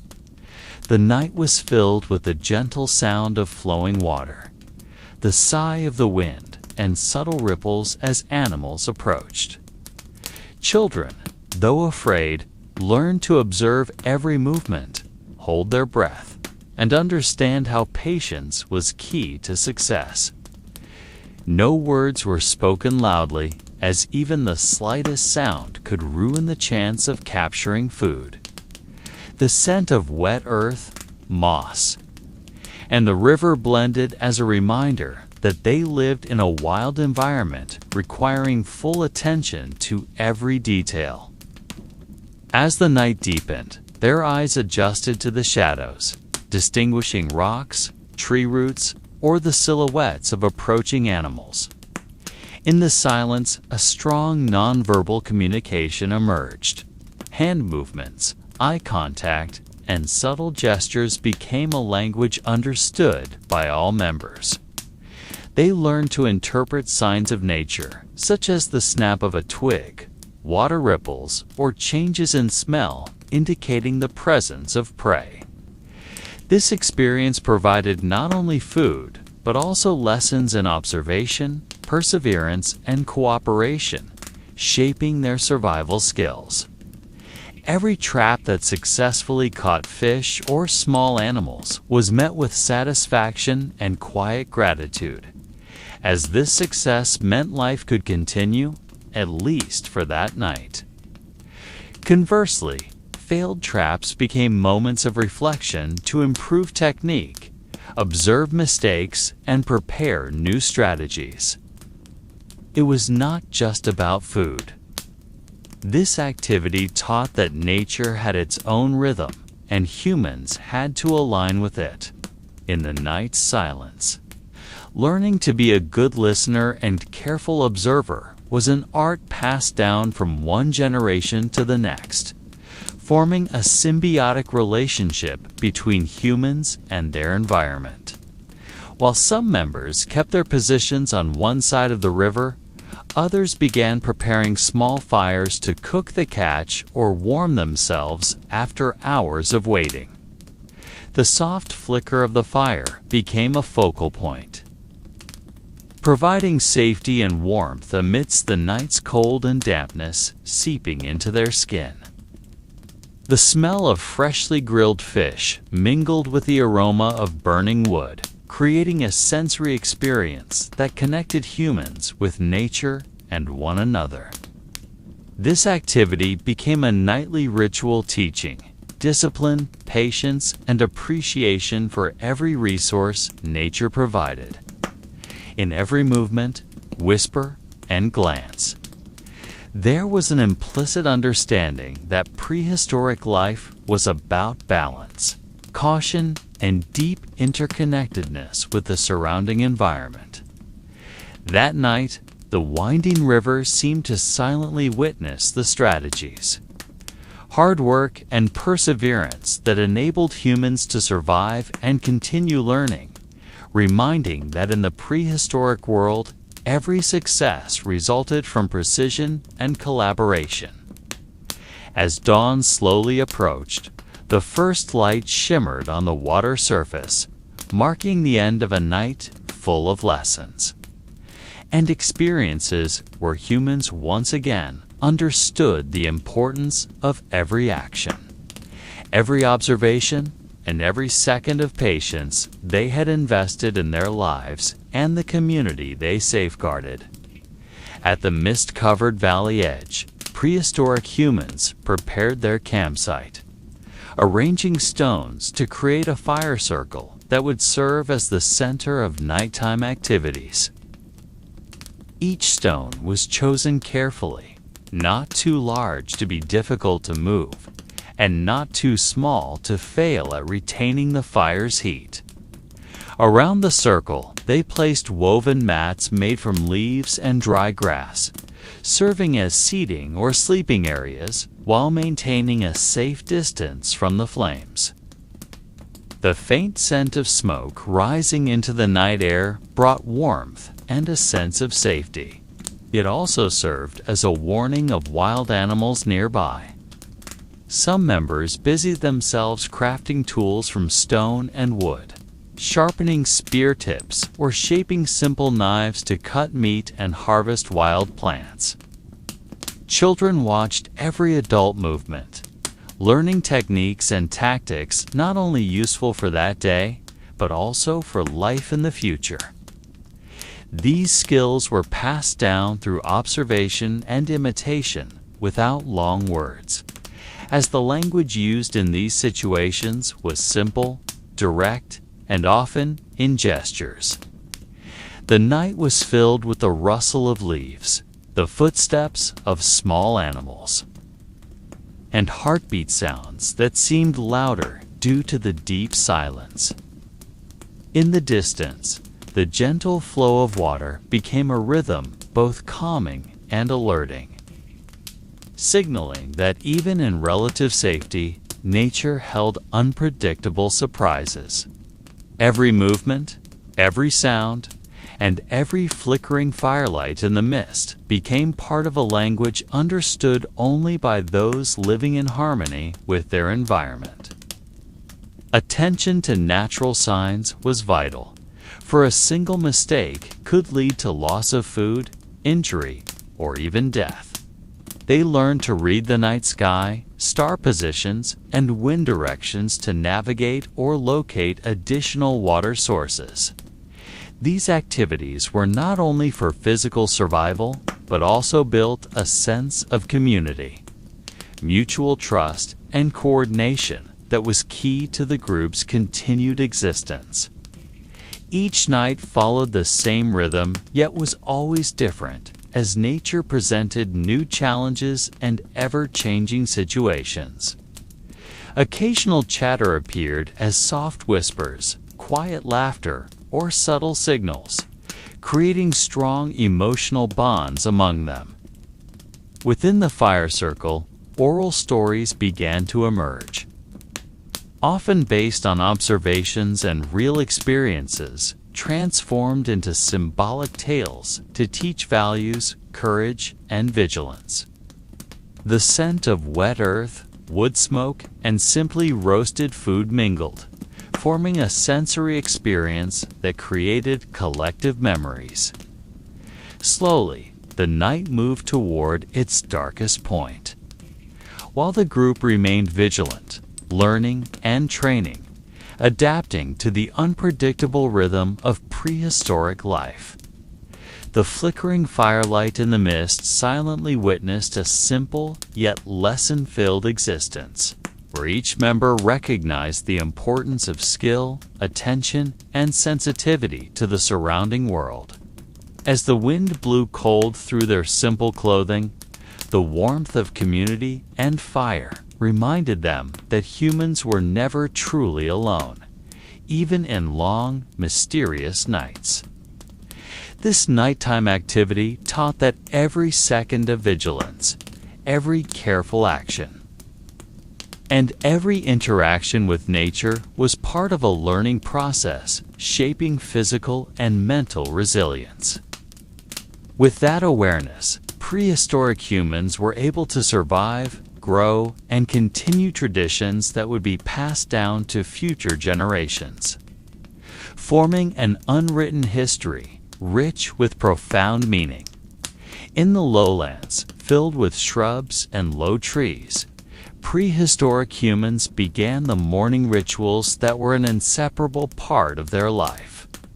The first light of the sun rising on the eastern horizon softly reflected on the dew-covered leaves, creating a sparkle that seemed like tiny gems attached to the grass. They gathered flat stones to make simple tools, sharpening them with other stones until sharp, and checked spear tips that would be used for hunting animals appearing in the grasslands. Hands accustomed to the hardness of stone and wood demonstrated skills born from long experience, every movement precise and efficient. Children participated not as main workers, but as observers who recorded every detail, every movement, and the way adults faced the challenges that emerged in the morning. The scent of wet earth and damp leaves reminded them that nature is a harsh but fair teacher for those willing to learn. Some members lit small fires to prepare a simple breakfast from grains soaked overnight and meat from previously hunted animals. This activity not only provided energy to face the day, but also established a daily rhythm connecting the group to the cycles of nature. Occasionally, the sounds of birds or other animals broke the morning silence and served as natural signals about movements in the surrounding environment. They learned to read these sounds, knowing whether a threat approached or if there was a food source that could be utilized. Every activity was carried out with full awareness, from sharpening tools to arranging stones and maintaining the fire, as precision was key to survival. Between activities, group members exchanged gestures, smiles, and occasional soft laughter, creating emotional bonds that strengthened their sense of community. Mornings were also used to recount experiences from the previous night, about animal movements, natural signs, and small events that could have significant implications later. Within this simple routine, they discovered patterns, learned to predict, and adapted to a world that was never static. Every morning moment became training for awareness, resilience, and adaptability. Even when activities seemed repetitive, each day brought minor changes in weather, animal movements, or environmental conditions that required extra attention. The scent of smoke from small fires, wet earth, and cooked food gradually filled the air, creating a sensory experience that reinforced the collective memory of the group. As the sun rose higher, warm light illuminated faces full of concentration, highlighting the meticulousness and patience forming the foundation of their lives. This morning rhythm was not only for survival, but also instilled discipline, respect for nature, and a deep understanding that every action had consequences. From these observations, they learned that prehistoric life was not merely surviving day to day, but reading the world around them, understanding patterns, and appreciating every small sign given by nature. With this awareness, prehistoric humans built their days full of attention, practice, and learning, making every morning a foundation for a safer, connected, and meaningful life. Near the slowly flowing river, prehistoric humans built simple shelters from wood and large leaves. Each hut was constructed with full awareness of the wind and rain, how sunlight could enter in the morning to provide warmth, and how the river water could be both a source of life and a threat if it overflowed. Around the huts, they marked territory with stones or wood, symbols reminding them that this was a safe space for the group. And beyond it, the wild world awaited with all unseen risks. Daily activities were filled with seemingly simple tasks, but loaded with meaning, such as setting traps for animals, gathering roots and fruits, or separating seeds from husks to make food. Children were involved in games that doubled as lessons, introducing them to hunting techniques, recognizing animal tracks, or understanding wind patterns and natural sounds.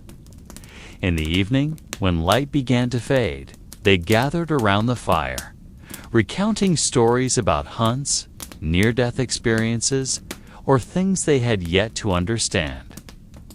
The fire was not only a source of light, but also a symbol of protection and intergenerational connection. The scent of smoke rising into the air brought a sense of safety, yet reminded them that the world beyond the circle of fire remained harsh and full of uncertainty. Elders often used this time to teach values, share knowledge about poisonous plants, how to read signs in the sky, to predict whether that could affect their lives. Every story, every experience shared, built a web of knowledge forming the foundation of the group's survival. Occasionally, sounds of nocturnal animals echoed from the forest, reminding everyone that threats were never far. Darkness brought fear, but also a deep respect for life and nature. Through these interactions, prehistoric humans learned to sense, understand, and act carefully, making daily life a training ground for focus, empathy, and vigilance. They realized that every step, every decision, could determine the fate of the group. Even when tasks seemed simple, beneath them lay profound experiences never recorded in writing, but alive in collective memory. Every stone placed, every tool sharpened, and every story shared wove a complex web of life, teaching that survival was not only physical, but also about understanding the world and its creatures. When night fell, the sounds of the river, wind, and nocturnal animals became a soothing rhythm, preparing them for the sleep needed to face tomorrow's equally harsh world, which always offered new lessons. Here, by the river, prehistoric humans built a life that seemed simple, yet full of meaning, every second filled with awareness and keen observation, making their existence part of the long story of the ever-turning earth. At the edge of the dense forest, prehistoric human life moved in rhythm with the ever-flowing pace of nature. Every morning, a thin mist covered the trees, and dew dripped from large leaves, providing moisture for the small plots of land they tended. Activities began with careful observation, noticing the wind's direction, the scent of the earth, and the calls of birds that signaled the presence of animals or changes in weather. Adults went hunting or gathering food, while children remained near the settlement, learning to recognize edible and poisonous plants.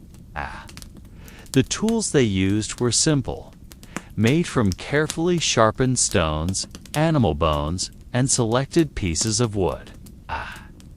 Yet beneath this simplicity lay knowledge passed down from generation to generation. They understood that each tool had its time and place, and a small mistake could mean disaster. As the sun rose higher, the forest became livelier, and prehistoric humans moved with full awareness of their surroundings. They used gentle yet effective movements to slip through bushes, avoid wild animals, and seek hidden fruits or roots. Sometimes they paused to mark locations with stones or simple carvings in wood, as a way to communicate and record their discoveries. There were no writings, no formal records, but each mark held meaning for those who understood the language of nature. Towards the afternoon, they returned to the settlement with their catches or gathered food, while others prepared fires for cooking. Even the cooking process carried ritual significance, placing food on heated stones or wrapping it in leaves buried in the ground. Preserving flavor and nutrition, and teaching patience and precision. The crackling of fire and the aroma of food filled the air, signaling to other group members that they had returned safely. As evening fell, the entire group gathered around the fire, recounting the day's experiences, issuing warnings, and sharing knowledge. These stories were not only entertaining but educational, teaching survival strategies, hazard recognition, and respect for natural resources. Night brought calm and subtle fear, the sounds of the forest and nocturnal animals reminding them of human vulnerability before nature. Yet amidst the fear, a strong sense of togetherness prevailed, a bond that strengthened the group's resilience. Under the dark sky, they gazed at the stars, seeking patterns that might indicate the seasons, directions for travel, or fortunes. Each star and the moon held particular meanings, and such observations became practical knowledge passed down through generations. Even in their simple lives, a deep complexity existed, a web of interaction between humans, nature, and the ever-turning passage of time. From morning to night, from hunting to fireside storytelling, their lives were a rhythm full of observation, intuition, and respect for a world larger than themselves. Every action, from choosing wood for the fire to selecting hunting paths, shaped their fate, and each day offered lessons preserved in collective memory, preparing the next generation for the equally harsh yet wondrous world. When they finally lay among leaves and tree bark, the faint sounds of the forest lulled them into sleep filled with dreams of fire. Birds and the sunlight that would greet them the next day, maintaining the continuity of life that had persisted for thousands of years before the written record existed. Along the winding small river, prehistoric life continued, with the flowing water serving as both a source of sustenance and a hidden warning. They understood that the river was a connection between the forest and their settlement, a place where fish could be caught, water could be drunk, and sometimes wild animals came to drink or hunt. Mornings began with careful steps along the riverbank, checking whether the water was clear or muddy, observing animal tracks, and listening to the rippling sounds that offered clues. Men and women worked together, gathering aquatic plants, roots, and moss that could be used for food, medicine, or crafting materials. Every activity required complete awareness, for a single misstep could bring danger or reduce the yield.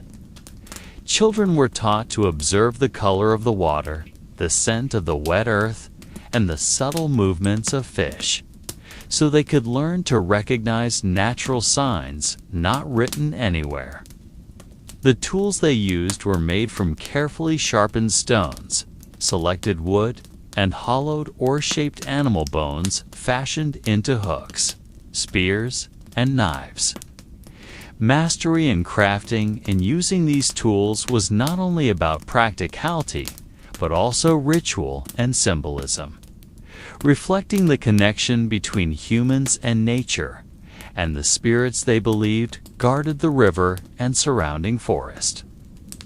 As the day progressed, tree shadows shifted, and sunlight filtering through leaves created patterns that helped them read direction and time.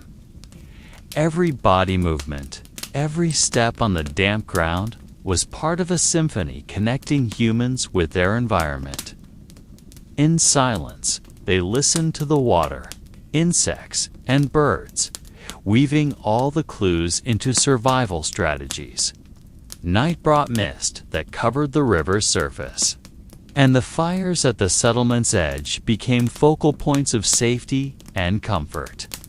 Around these fires, stories of successful fishing, encounters with wild animals, and spiritual experiences were shared, These tales preserved practical knowledge, taught skills, and strengthened bonds among group members.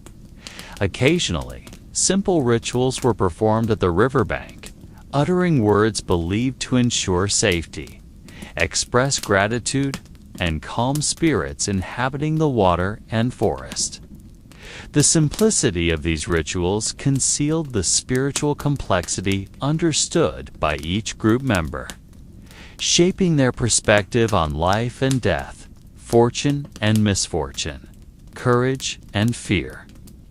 In the silent night, the flowing water and the chorus of insects created a natural rhythm that soothed, allowing their minds to drift between reality and the imagined world of ancestral spirits and natural forces. Thus, each day became a journey of learning and reflection, each night a reminder of their connection to the broader world. And each generation engraved this knowledge in collective memory, passed down without writing books, only through experience, observation, and storytelling. Their life was a symphony of precision, intuition, and respect for all around them, from springs to stones, from birds to the wind, whispering through trees. When they finally lay upon tree bark and leaves, the dark night brought calm, and their dreams were filled with rippling water, warm fires, and the dawn's light to come, marking the continuation of life that had persisted for thousands of years before written records existed. In a valley surrounded by low cliffs, prehistoric humans began to recognize more complex patterns of nature, realizing that the sky and earth interacted in rhythms that could be predicted even without writing. The morning light, reflecting on the dew, provided clues on when to hunt and when to rest, while the shadows of trees indicated wind direction and soil moisture. They learned from wild animals living in the forest, observing the movements of deer, the behavior of birds, and predator tracks, to understand the seasons, weather, and hunting opportunities. Every piece of knowledge they gathered became part of survival strategies, and at the same time, stories whispered from one generation to the next. Children, from an early age, were taught to notice subtle signs of nature, changes in leaf color, the snap of a twig, the scent of wet soil, or ripples in the water that appeared without an apparent cause. In daily life, social structures also formed through flexible and intuitive task distribution. Some members maintained the fire and cooked. Others checked traps or gathered fruits and tubers. Every activity was carried out with the awareness that nature not only provides, but also demands caution. Skills in making weapons and tools, from sharpened stones to wood and bone, were combined with simple rituals believed to provide courage and protection. At night, under starlight and moonlight, the group gathered to share experiences, strategize, and weave tales affirming their existence within the larger circle of nature. They believed that the wind, rain, and moonlight carried messages from ancestral spirits, always watching over their survival. These nighttime stories functioned not just as entertainment, but as a collective record of safe places, hidden dangers, and ways to survive in a harsh environment. Every movement in the forest, every step on the damp plains, was part of a harmony to be learned carefully. They did not only see the world with their eyes, but also with ears, nose, and senses. Feeling hidden patterns of energy among trees and stones, rivers and sky. Even in the silence of night, the sounds of insects, animals, and wind became part of a language to be understood. a language that signaled when to stay still, when to move, and when to prepare for unseen dangers.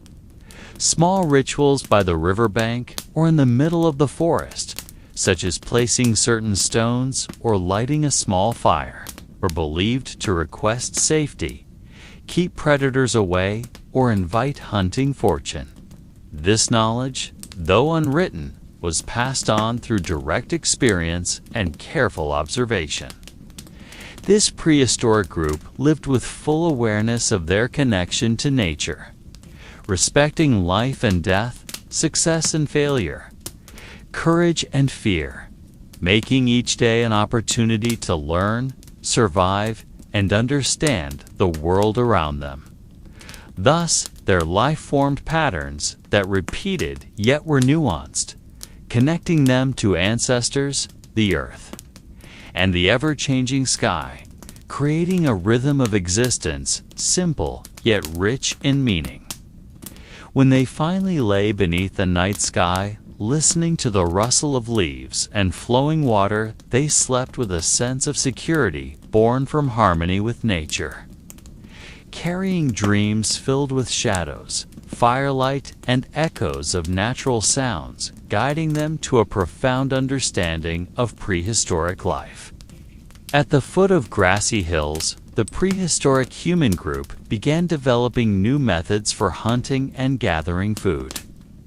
They observed how herds of animals moved, studying migratory paths that could be used, and noting when and where water sources appeared or dried up. Hunting was not merely about courage and physical strength, but also patience, observation, and careful strategy. Adults taught children how to craft traps from branches and stones, weave cords from plant fibers, and read faint footprints in the wet earth. Every new technique discovered was repeatedly tested until it became a habit that was not only efficient, but also safe. They learned to work together silently, avoiding sounds that could scare prey or attract predators. During the day, the group gathered fruits, tubers, and edible roots while remaining alert to hidden dangers. Young children learned to identify which plants were poisonous or safe, understanding that each mistake could be fatal.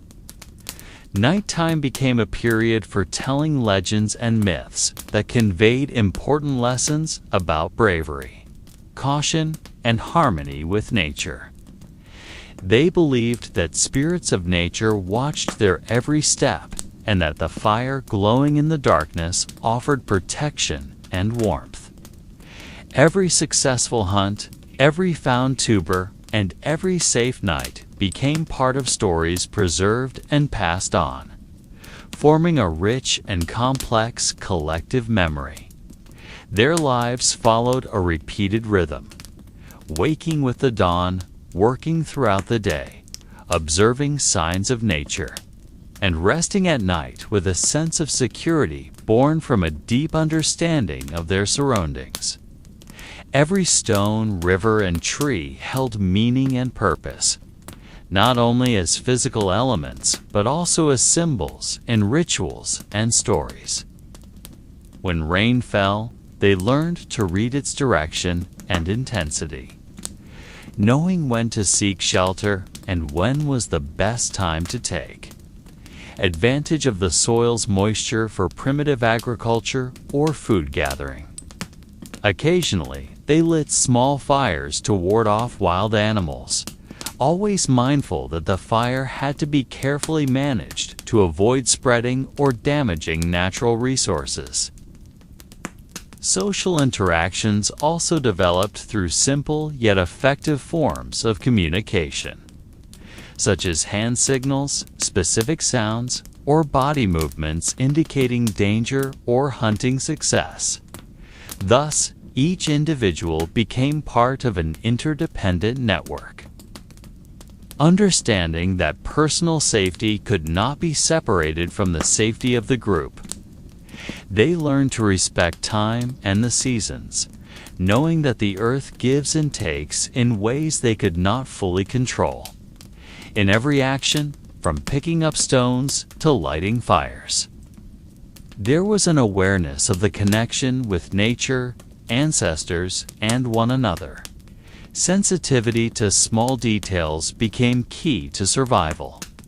The scent of wet earth, the rustling of leaves in the wind, and changes in the sky's light were clues to be observed. Through careful observation, they built knowledge that, though unwritten, was vital for survival.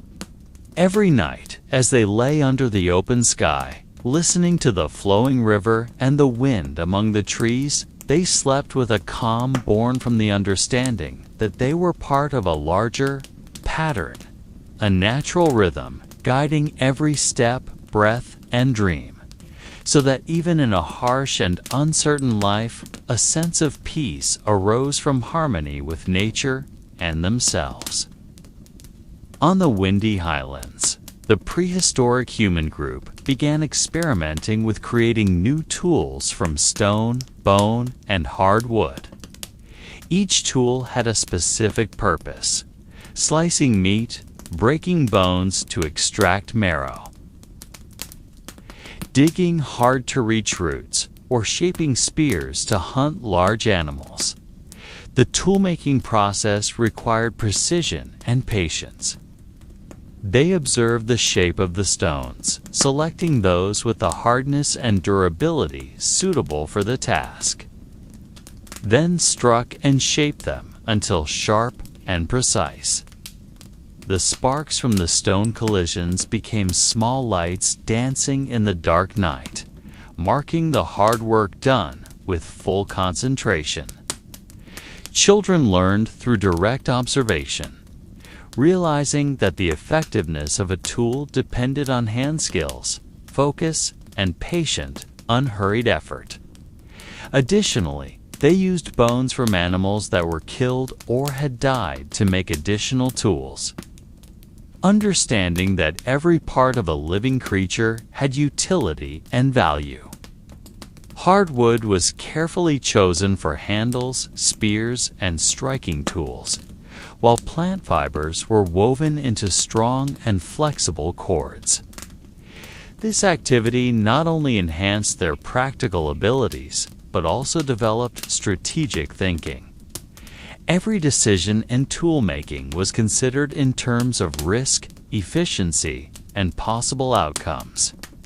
When tools were completed, they tested them in real situations, observing how stones could cut meat or how spears penetrated the ground and remained upright during hunts.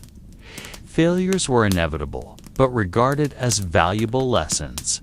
Mistakes provided critical information for trying other methods or improving existing techniques. Beyond making tools, they also began to understand the symbolic value of objects. Some stones that were more beautiful or unique were kept as status symbols, symbols of courage, or even objects associated with rituals and prayers. Rituals involving fire, stone, and tools became part of daily life, giving a sense of security and control over forces seemingly invisible yet real, such as the power of nature and spirits believed to be present around them. At night, as the fire burned, they gathered to discuss hunting results, tool-making successes, and stories passed down from generation to generation. The crackling sound of fire, the aroma of burning wood, and shadows dancing on cave walls or trees became part of a collective experience that strengthened social bonds. In the quiet of night, they also reflected on the mysteries of life and death, understanding that every step, every decision, and every tool made had consequences. Their surroundings became tireless teachers. They learned from shifting winds, animal sounds, and subtle signs of nature. Consistent observation allowed them to predict weather, find food sources, and avoid dangers. Over time, this knowledge shaped an interdependent community, where individual skills added to the group's strength. Awareness of the intricate relationship between humans, nature, and surrounding objects created a fragile yet vital balance for survival. With each passing day, they added layers of experience, knowledge, and rituals that made them better prepared for dark nights, heavy rains, and predatory animals always lurking. Although their lives were simple compared to the modern world, the complexity of their behavior, social relationships, and creativity in facing a harsh environment demonstrated extraordinary intelligence and resilience. They lived by the rhythm of nature, understanding that time was measured not only by the sun and moon, but also by the wind, seasonal shifts, and ongoing life cycles, so that every tool, story, and action became part of an unwritten but deeply meaningful heritage. On the winding riverbanks, the prehistoric human group carried out routines closely tied to nature and the necessities of life. The clear water became both a source of life and a test of patience and skill. They learned to read the currents, identify spots where fish gathered, and determine the best time to catch them. Fish were not only food, but also part of daily rituals. Fishing was done with simple techniques using small spears, woven plant fiber nets, or carefully constructed stone traps on the riverbed. Every successful catch brought joy not only from satisfying hunger, but also from the sense of achievement from skills honed throughout the day. Besides fish, they collected aquatic plants and roots growing along the river, learning which were edible, which were poisonous, and how to process them safely. Children were introduced to these activities from an early age, walking along the river with wide eyes, imitating adult movements, and learning to understand the environment with gradually developing attention to detail. The search for food was not only a physical activity, but also a mental exercise. They observed animal patterns, changes in water color, and subtle signs in nature indicating safety and abundance. At night, fires along the riverbank burned, creating a warm glow reflected on the water's surface. The sound of rippling water mingled with soft songs or whispered ancestral stories. Lessons passed down from generation to generation. Every ritual, meal, and story shared strengthened the bond between humans and nature, between individuals and the community. In the quiet of night, they realized the river was not merely a food source, but also a symbol of life, time, and mysteries never fully understood. Seasonal changes, floods, or droughts provided invaluable lessons. They learned to adapt, plan hunting or fishing activities according to the rhythm of nature, and respect forces greater than themselves.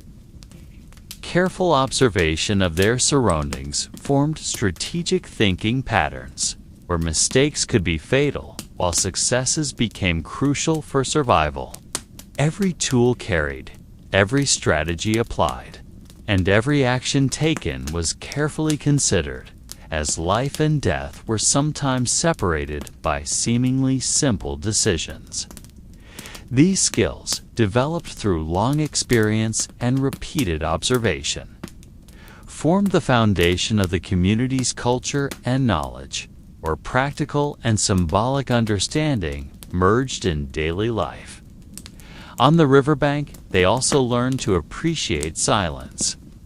Subtle natural sounds, the wind whispering through trees, and the reflection of light on the water's surface became part of a spiritual experience, guiding them to honor life and understand human limitations. Interaction between humans and the river created subtle rituals, cleaning themselves, preparing tools, organizing food materials, and sharing catches became part of a cycle, providing meaning and structure in a challenging life. With each passing day, they ingrained the understanding that nature was an ever-patient teacher.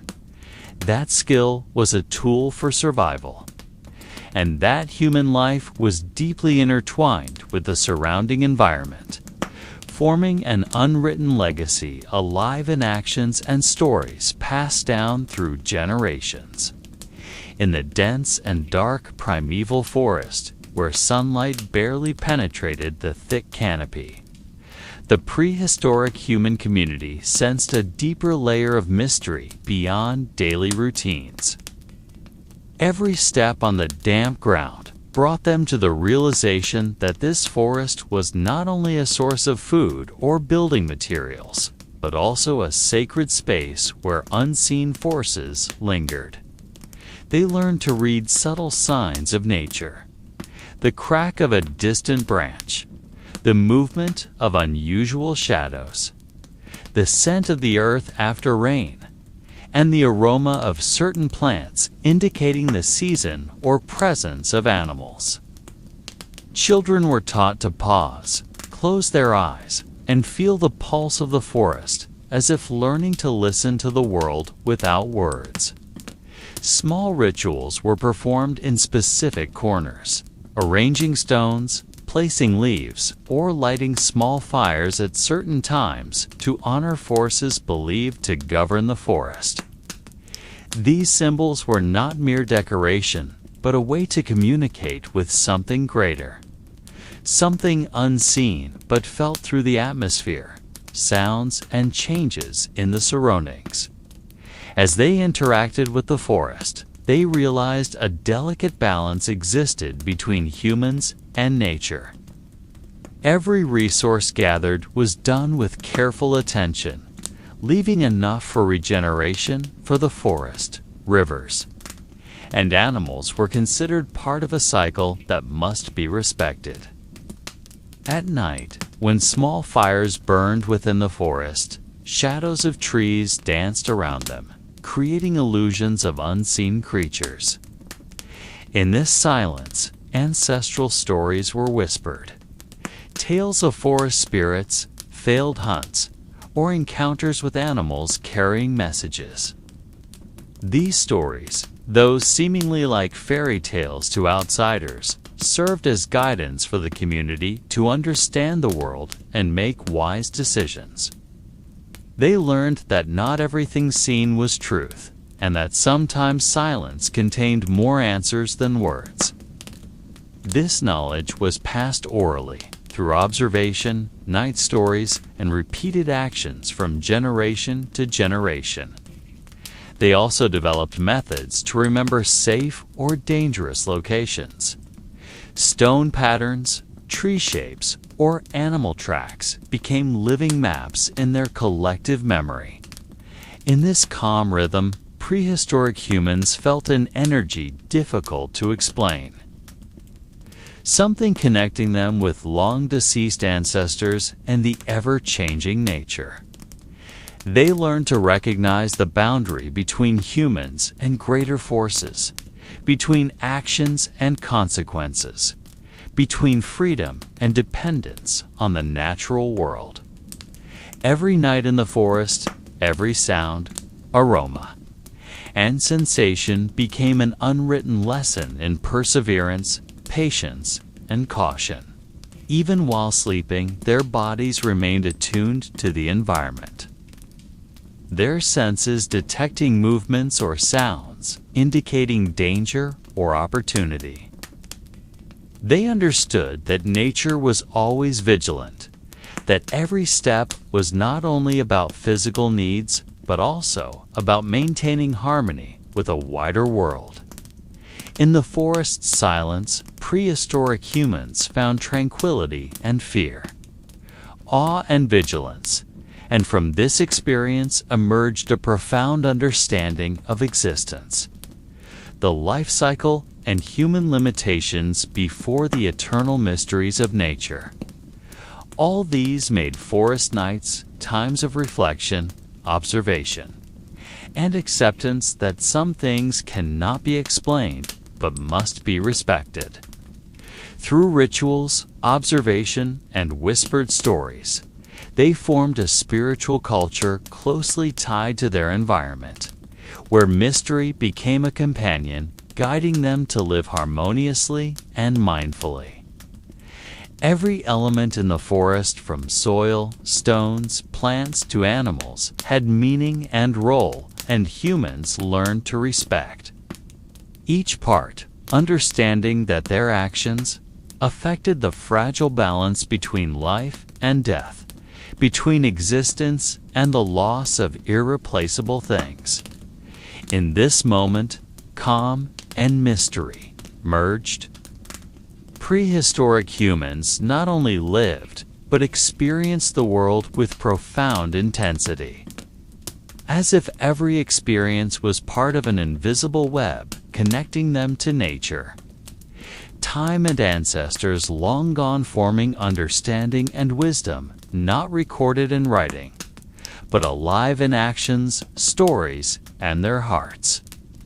The night continued to envelop the primeval forest, and the sounds of nature became a song both soothing and mysterious. The wind passing through the trees carried the scent of wet earth and decaying leaves, signaling a life cycle that continued endlessly. In the dense silence, prehistoric humans moved cautiously, aware that every motion could disturb the fragile balance between life and death in the wild. Their small fires, though modest, became a focal point, providing safety and warmth. Yet the shadows they cast danced around, creating illusions of strange forms that seemed alive to weary and vigilant eyes. They began discussing creatures that might be unseen, spirits believed to guard the forest, and warnings passed down from ancestors through subtle signs in nature.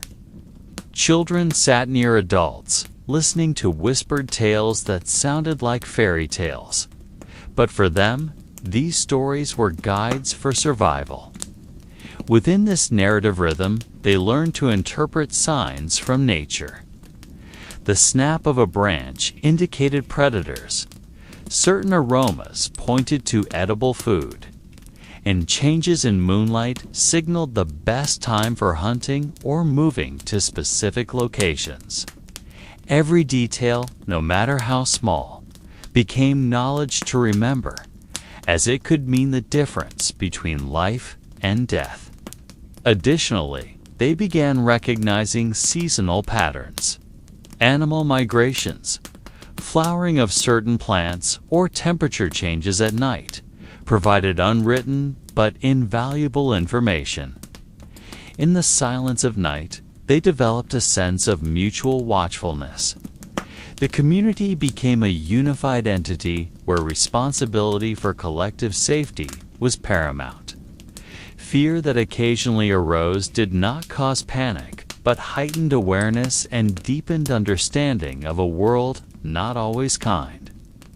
In the flickering firelight, everyday objects such as stones, wood, and animal skins became symbols and tools. They were carved or arranged in certain formations as offerings or to mark sacred spaces. They believed these actions provided protection and ensured the community's survival. Even during sleep, they remained highly alert, able to sense changes around them, detecting animal movements or other natural signs crucial for safety. Moreover, they developed a system of gestures and symbols understood only by community members, a way to communicate silently without attracting predators or enemies. All these experiences formed a complex pattern of life, though seemingly simple to outsiders. They understood that nature had its own rules, and humans must adapt to survive. As the night deepened, the forest sounds seemed to speak.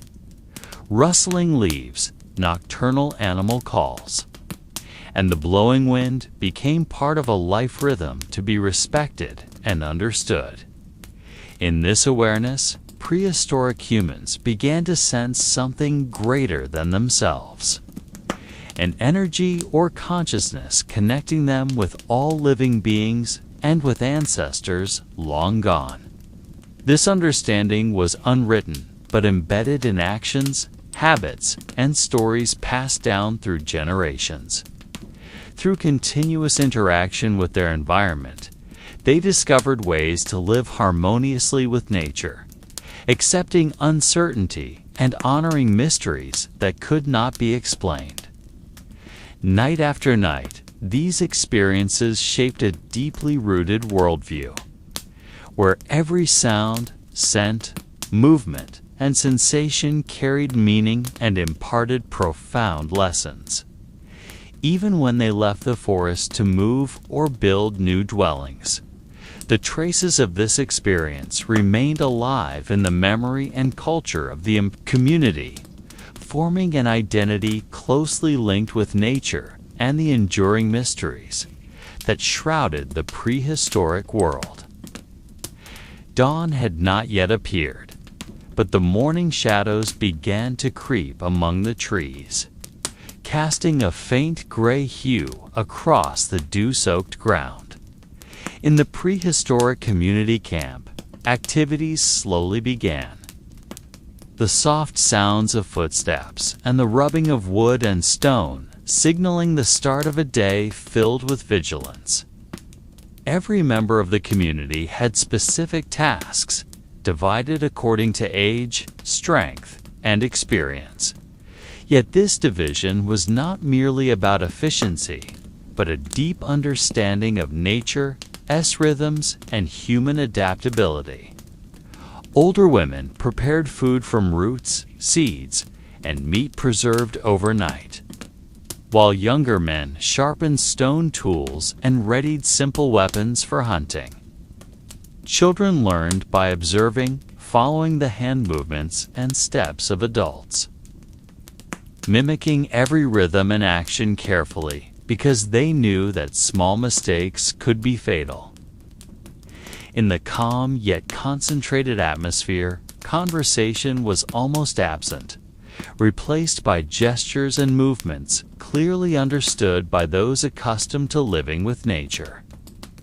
They knew the forest was a teacher that never erred, and every sound or sign they captured became part of knowledge passed down without written words. Some members of the community prepared small fires to cook simple meals while monitoring the surroundings, ensuring that predators had not appeared. The scent of wood smoke and damp earth mingled with the aroma of leaves and animals that had just moved near a small stream. Flowing water became both a source of life and a messenger, as changes in color or smell could indicate something unusual. Perhaps the presence of a wild creature or a natural sign to heed. Within this morning rhythm, all movement seemed like a coordinated dance, though no one directed it. Each individual became part of a larger organism, adjusting to nature and utilizing knowledge accumulated over years. Even in apparent silence, stories unfolded. Footprints left patterns in the wet earth, distant animal sounds echoed, and the sensation of the wind carried messages about weather changes or potential dangers.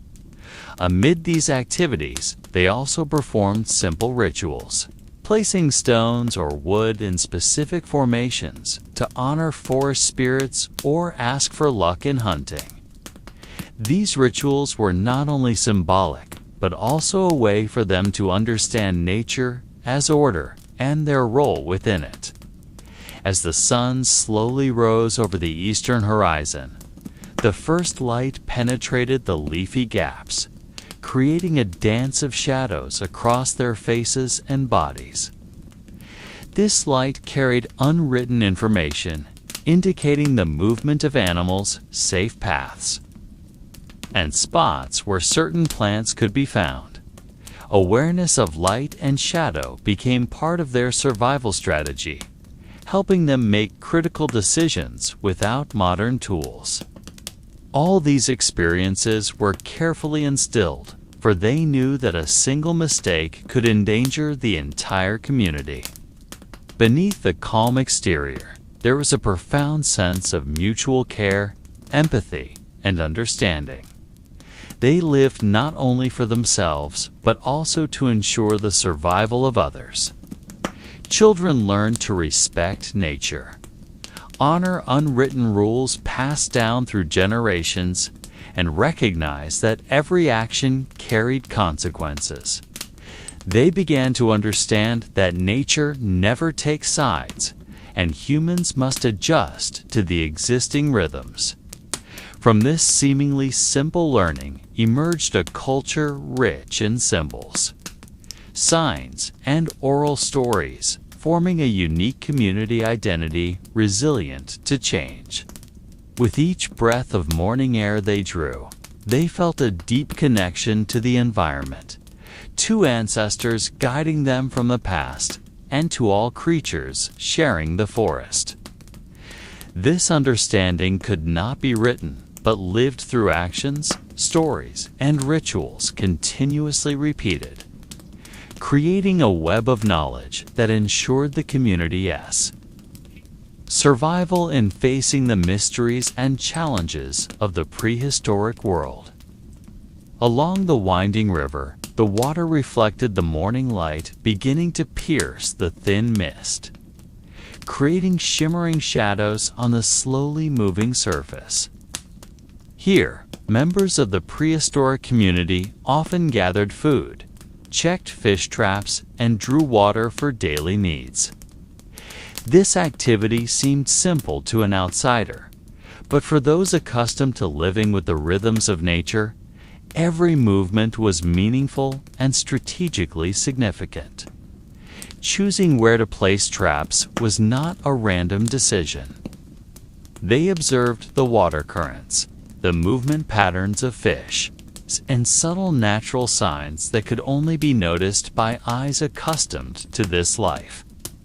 Some children participated, holding sticks or simple woven tools for learning, following the adults' movements with a seriousness that could surprise any observer. Adults occasionally whispered, conveying warnings about wild animals or subtle changes in weather, because loud words could disturb concentration and attract unwanted attention from the environment. Around the river, the scent of wet earth mingled with the aroma of vegetation and the cool morning air, creating a sensation that heightened awareness and vigilance. Some women prepared food to cook, pounding seeds or slicing roots with sharp stone tools, their movements synchronized with nature's rhythm, as if following unheard music that could only be felt. Adult men inspected hunting tools, ensuring every sharp edge of stone or wood was ready to use while monitoring the forest sounds that could signal the presence of animals or other threats. Each action had a dual purpose: sustaining life and strengthening their connection with the ever-changing environment. Children learning by imitation began to understand the world's order, realizing that every step, every decision, had immediate and tangible consequences. In the silence broken only by natural sounds, they learned to read unwritten signs, feel the energy connecting them to the environment, and understand that humans were not rulers of nature but part of it. Amid these activities, they also performed small rituals by the water, placing stones or branches in certain patterns to honor river spirits or express gratitude for the food they obtained. These rituals were not only symbolic, but also part of their survival strategy, connecting daily actions with the spiritual world they believed in. As the sun rose higher, the morning light penetrated the foliage, creating shifting shadow patterns on the ground, faces, and bodies. These patterns provided additional unwritten information: shelter locations, areas where predators might hide, or spots where food resources were more abundant. Awareness of light and shadow became an essential decision-making tool, just as important as physical ability or hunting skills. Every breath they took, every step they walked along the riverbank, contained lessons and experiences passed down without words. All members of the community, from the youngest to the oldest, participated in this harmony, teaching and learning simultaneously, creating a web of knowledge that ensured survival and resilience against the ever-changing mysteries of nature. In this morning rhythm, life seemed orderly and simple.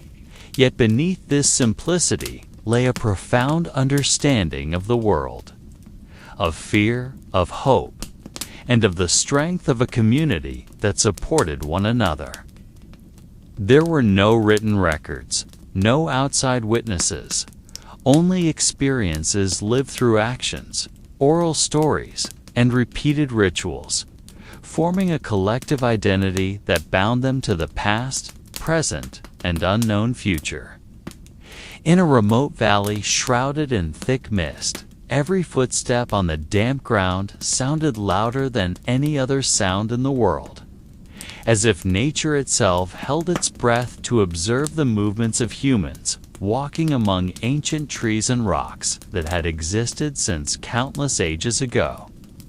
Here, members of the prehistoric community continued their activities, seemingly simple yet deeply meaningful. Gathering wild fruits, edible roots, and leaves used for various purposes, from medicine to ritual.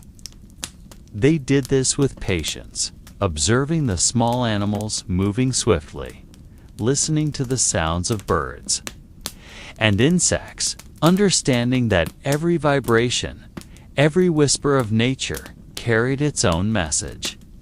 The children, following the adults, learned not only how to gather food, but also how to read. Unwritten signs of nature, understanding animal movement patterns, changes in leaf color, or scents emerging from soil and water, all of which became their language for survival. Occasionally, the crack of a branch or the trickle of water from a hidden stream could be heard. And these were not just ordinary sounds, but signals for those trained to listen. Whether a predator approached, or if the place was safe to linger briefly. Amid these activities, some community members performed small rituals near large stones or ancient trees, arranging simple objects like shells, colored stones, or animal bones in specific patterns. Each pattern held meaning, whether as prayers for successful hunting, protection from malevolent spirits, or expressions of gratitude for life and the bounty of nature. These rituals were carried out quietly, without loud voices, accompanied only by soft whispers and coordinated movements, creating a sacred atmosphere distinct from daily busyness. The scent of wet earth mixed with the aroma of leaves and decaying wood, forming a familiar smell for them, bringing both comfort and vigilance that accompanied every action. Some adults carried simple tools made of stone and wood to cut or crush food materials, while others repaired hunting tools or checked traps set the night before.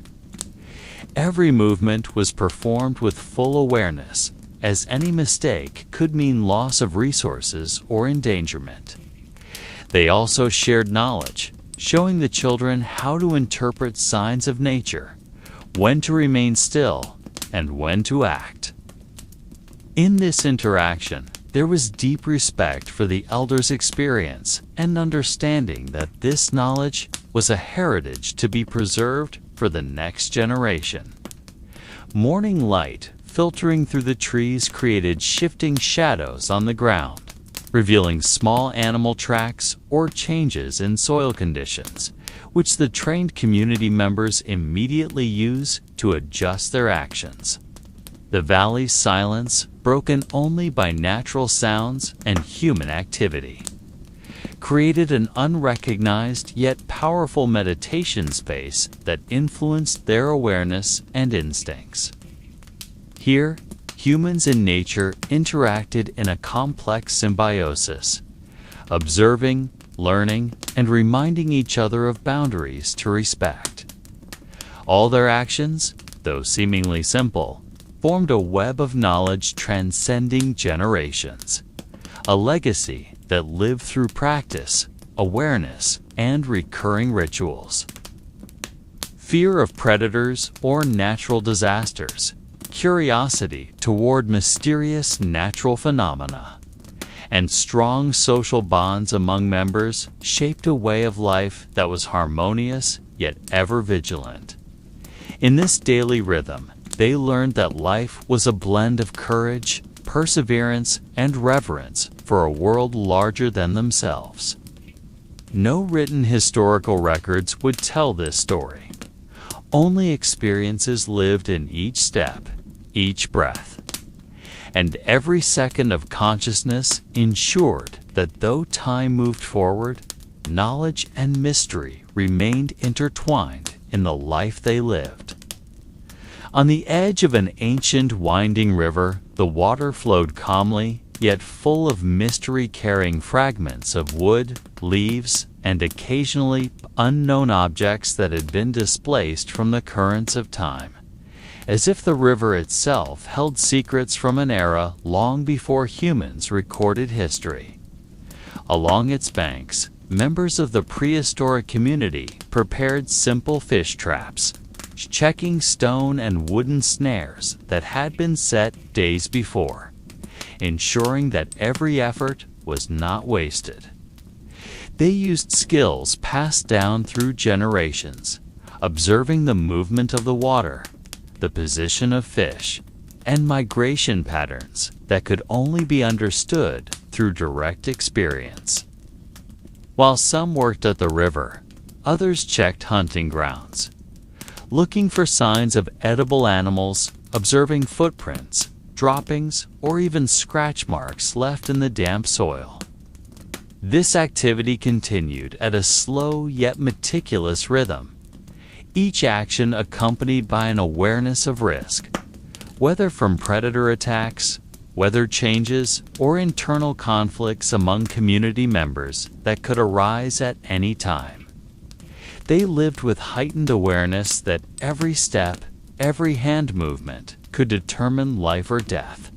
Children participating in these activities learned through silent observation, understanding that patience was key, that nature spoke in subtle languages to be carefully interpreted with the heart. Amid these tasks, there were quiet moments when they sat on stones or the damp ground, watching the river reflecting sunlight piercing through the morning mist, seemingly contemplating unspoken matters, speaking to themselves or to the spirits they believed inhabited the water rocks and surrounding trees. Some members carried tools to sharpen spears or cut wood, while others arranged small fires for cooking the day's catch. All these movements were performed unhurriedly, with full awareness of the importance of balance between humans and nature, since a single mistake could trigger minor disasters that repeatedly reminded them of human limitations compared to the vastness of nature. The scent of wet earth mixed with fish and burning wood filled the air, creating sensations both familiar and a reminder of the great responsibility they carried each day. Amidst these seemingly simple activities, small rituals were still performed.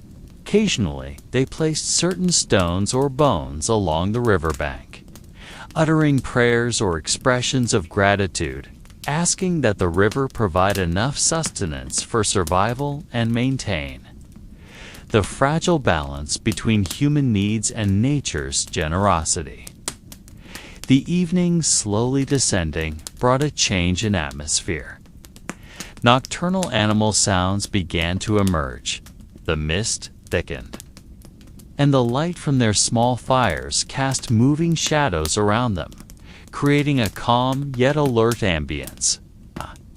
In this silence, every breath and movement became part of the larger rhythm of nature, reminding that humans were only one element in an unseen yet complex web of life, and that the knowledge, experience, and mysteries they lived through would continue to exist even without written records. The interaction between humans' nature and daily rites formed a pattern invisible to the outside world, yet rich with meaning and lessons for those living within. Life in the prehistoric era was not only about survival, but also about understanding, respecting, and interpreting a world far greater than themselves. All this unfolded with a calm rhythm, almost like meditation, connecting the present to countless pasts, and creating a deep awareness that every action, no matter how small, held consequences and stories that would never be fully revealed. And in the silence of that ancient river, a faint harmony emerged between life and mystery, between humans and nature, at the heart of the prehistoric experience, guiding each individual to understand that life was a long journey filled with enigmas, observation, and endless wonder. The night, growing darker, brought a cold wind that slipped through the trees and large stones surrounding the camp, causing the dying fire to flicker like stars falling to earth. Each spark seemed to dance in the air and then vanish, leaving behind the faint yet lingering aroma of burnt wood. The members of the prehistoric community now sat around the remaining fire, their bodies weary, but minds still alert, for the night was not only a time of rest, but also a period when hidden dangers could emerge from the darkness enveloping the surrounding forest and cliffs at any moment. In this calming yet tension-filled silence, they shared stories in low voices, recounting observations of the day, successes in catching fish, discovering edible fruits or roots, or even brief encounters with unseen, predatory animals. All conveyed without dramatization, merely as simple yet essential records for survival. Children listened with half-closed eyes, learning to recognize forest sounds, the scent of wet soil, and animal behavior patterns, absorbing unwritten but essential knowledge like mantras passed down through generations. Some elders performed small rituals, tapping the ground with their hands, or arranging specific stones, uttering prayers or mantras in ancient languages only they understood, as if speaking directly to the spirits of nature believed to maintain the balance of life and death, abundance and famine, light and darkness. Meanwhile, others inscribed symbols or drawings into the earth, using sticks or stones, leaving marks perhaps understood only by themselves. These symbols served not only as navigation or warning signs, but also as a means to comprehend their relationship with nature and one another. The gentle yet complex sounds of the night, from crickets, nocturnal birds, hoofed animals, and the trickling river, formed a symphony, both calming and alerting. For those willing to listen, Each sound carried a hidden message to be interpreted with heart and experience. The wind carried the mixed scent of wet leaves and burning wood further into the night air, evoking a sensation that mingled comfort with vigilance. Awareness that even in familiar surroundings, nature held mysteries beyond prediction.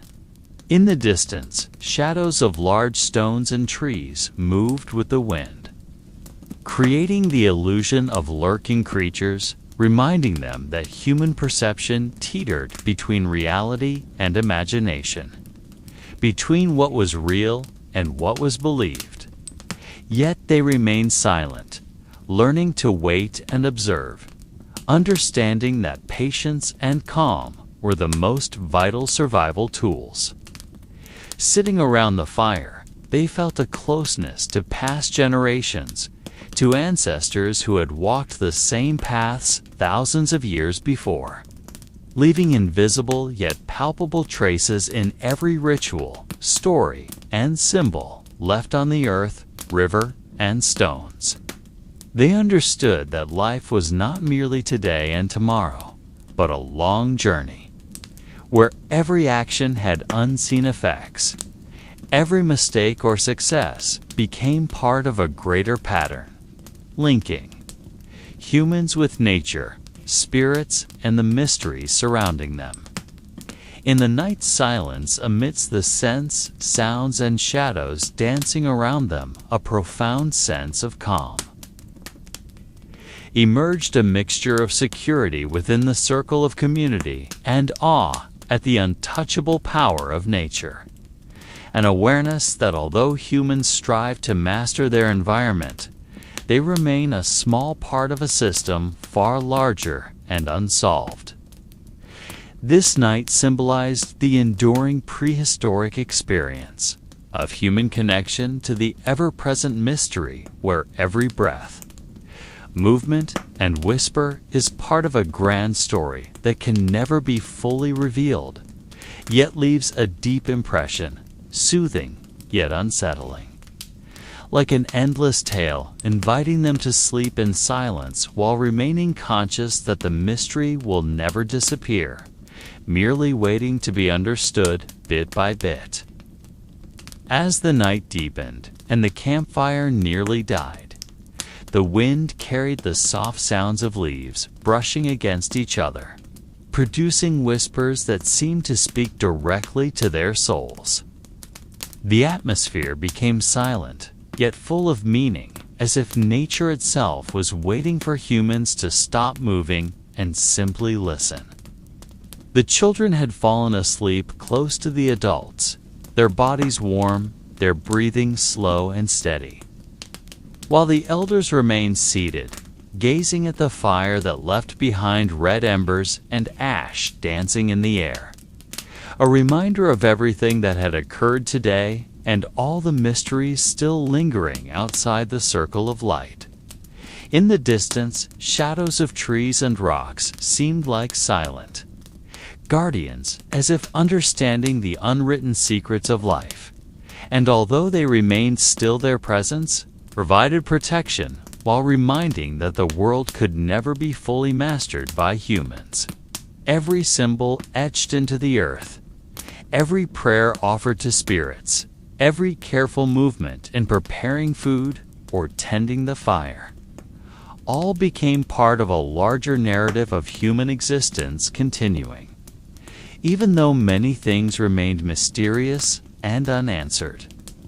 Within that silence lay gratitude and awareness of their connection to nature, to ancestors, and to generations yet unborn.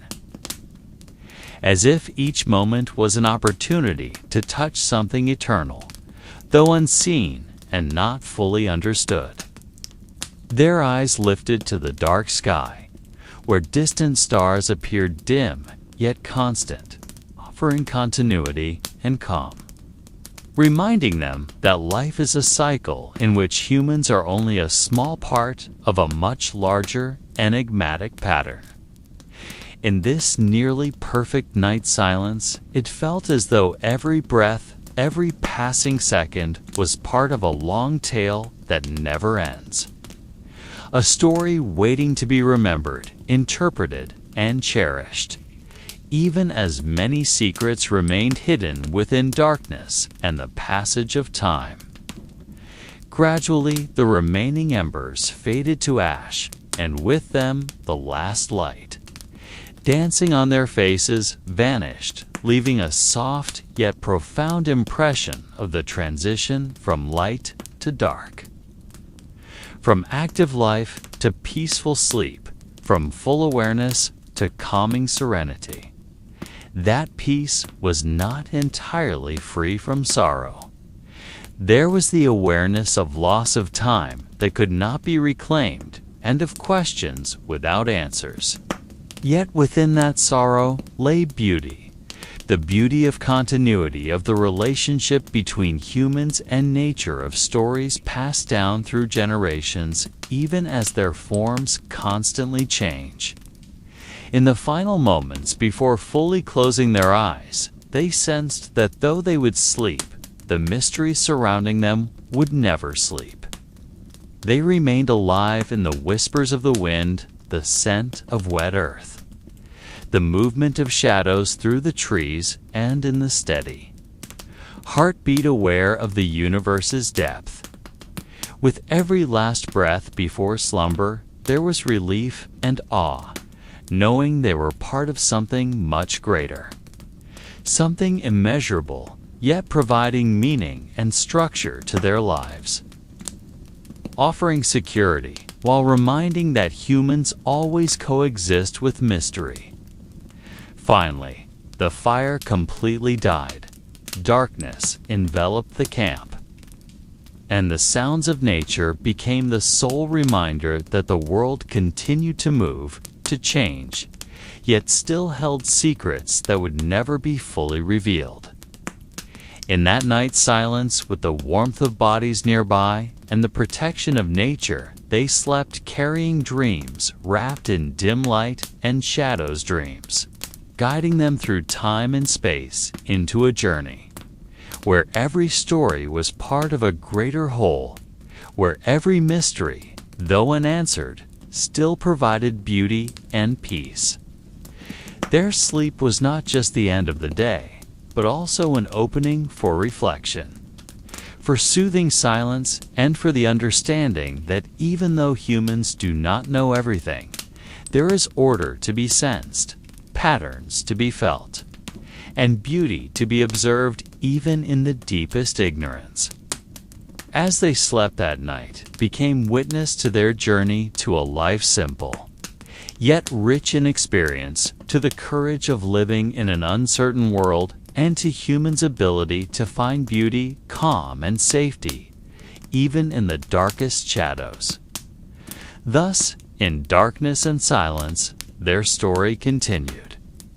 The mystery remained suspended, and the prehistoric world lived on in the whispers of the wind, the steady heartbeat, and every inhaled breath in the soft night air, as if to say that though time passes and humans come and go, there is something eternal, unseen yet present, reminding that this world always holds secrets, always leaves space for imagination, and always waits to be discovered by those brave enough to listen and see with the heart.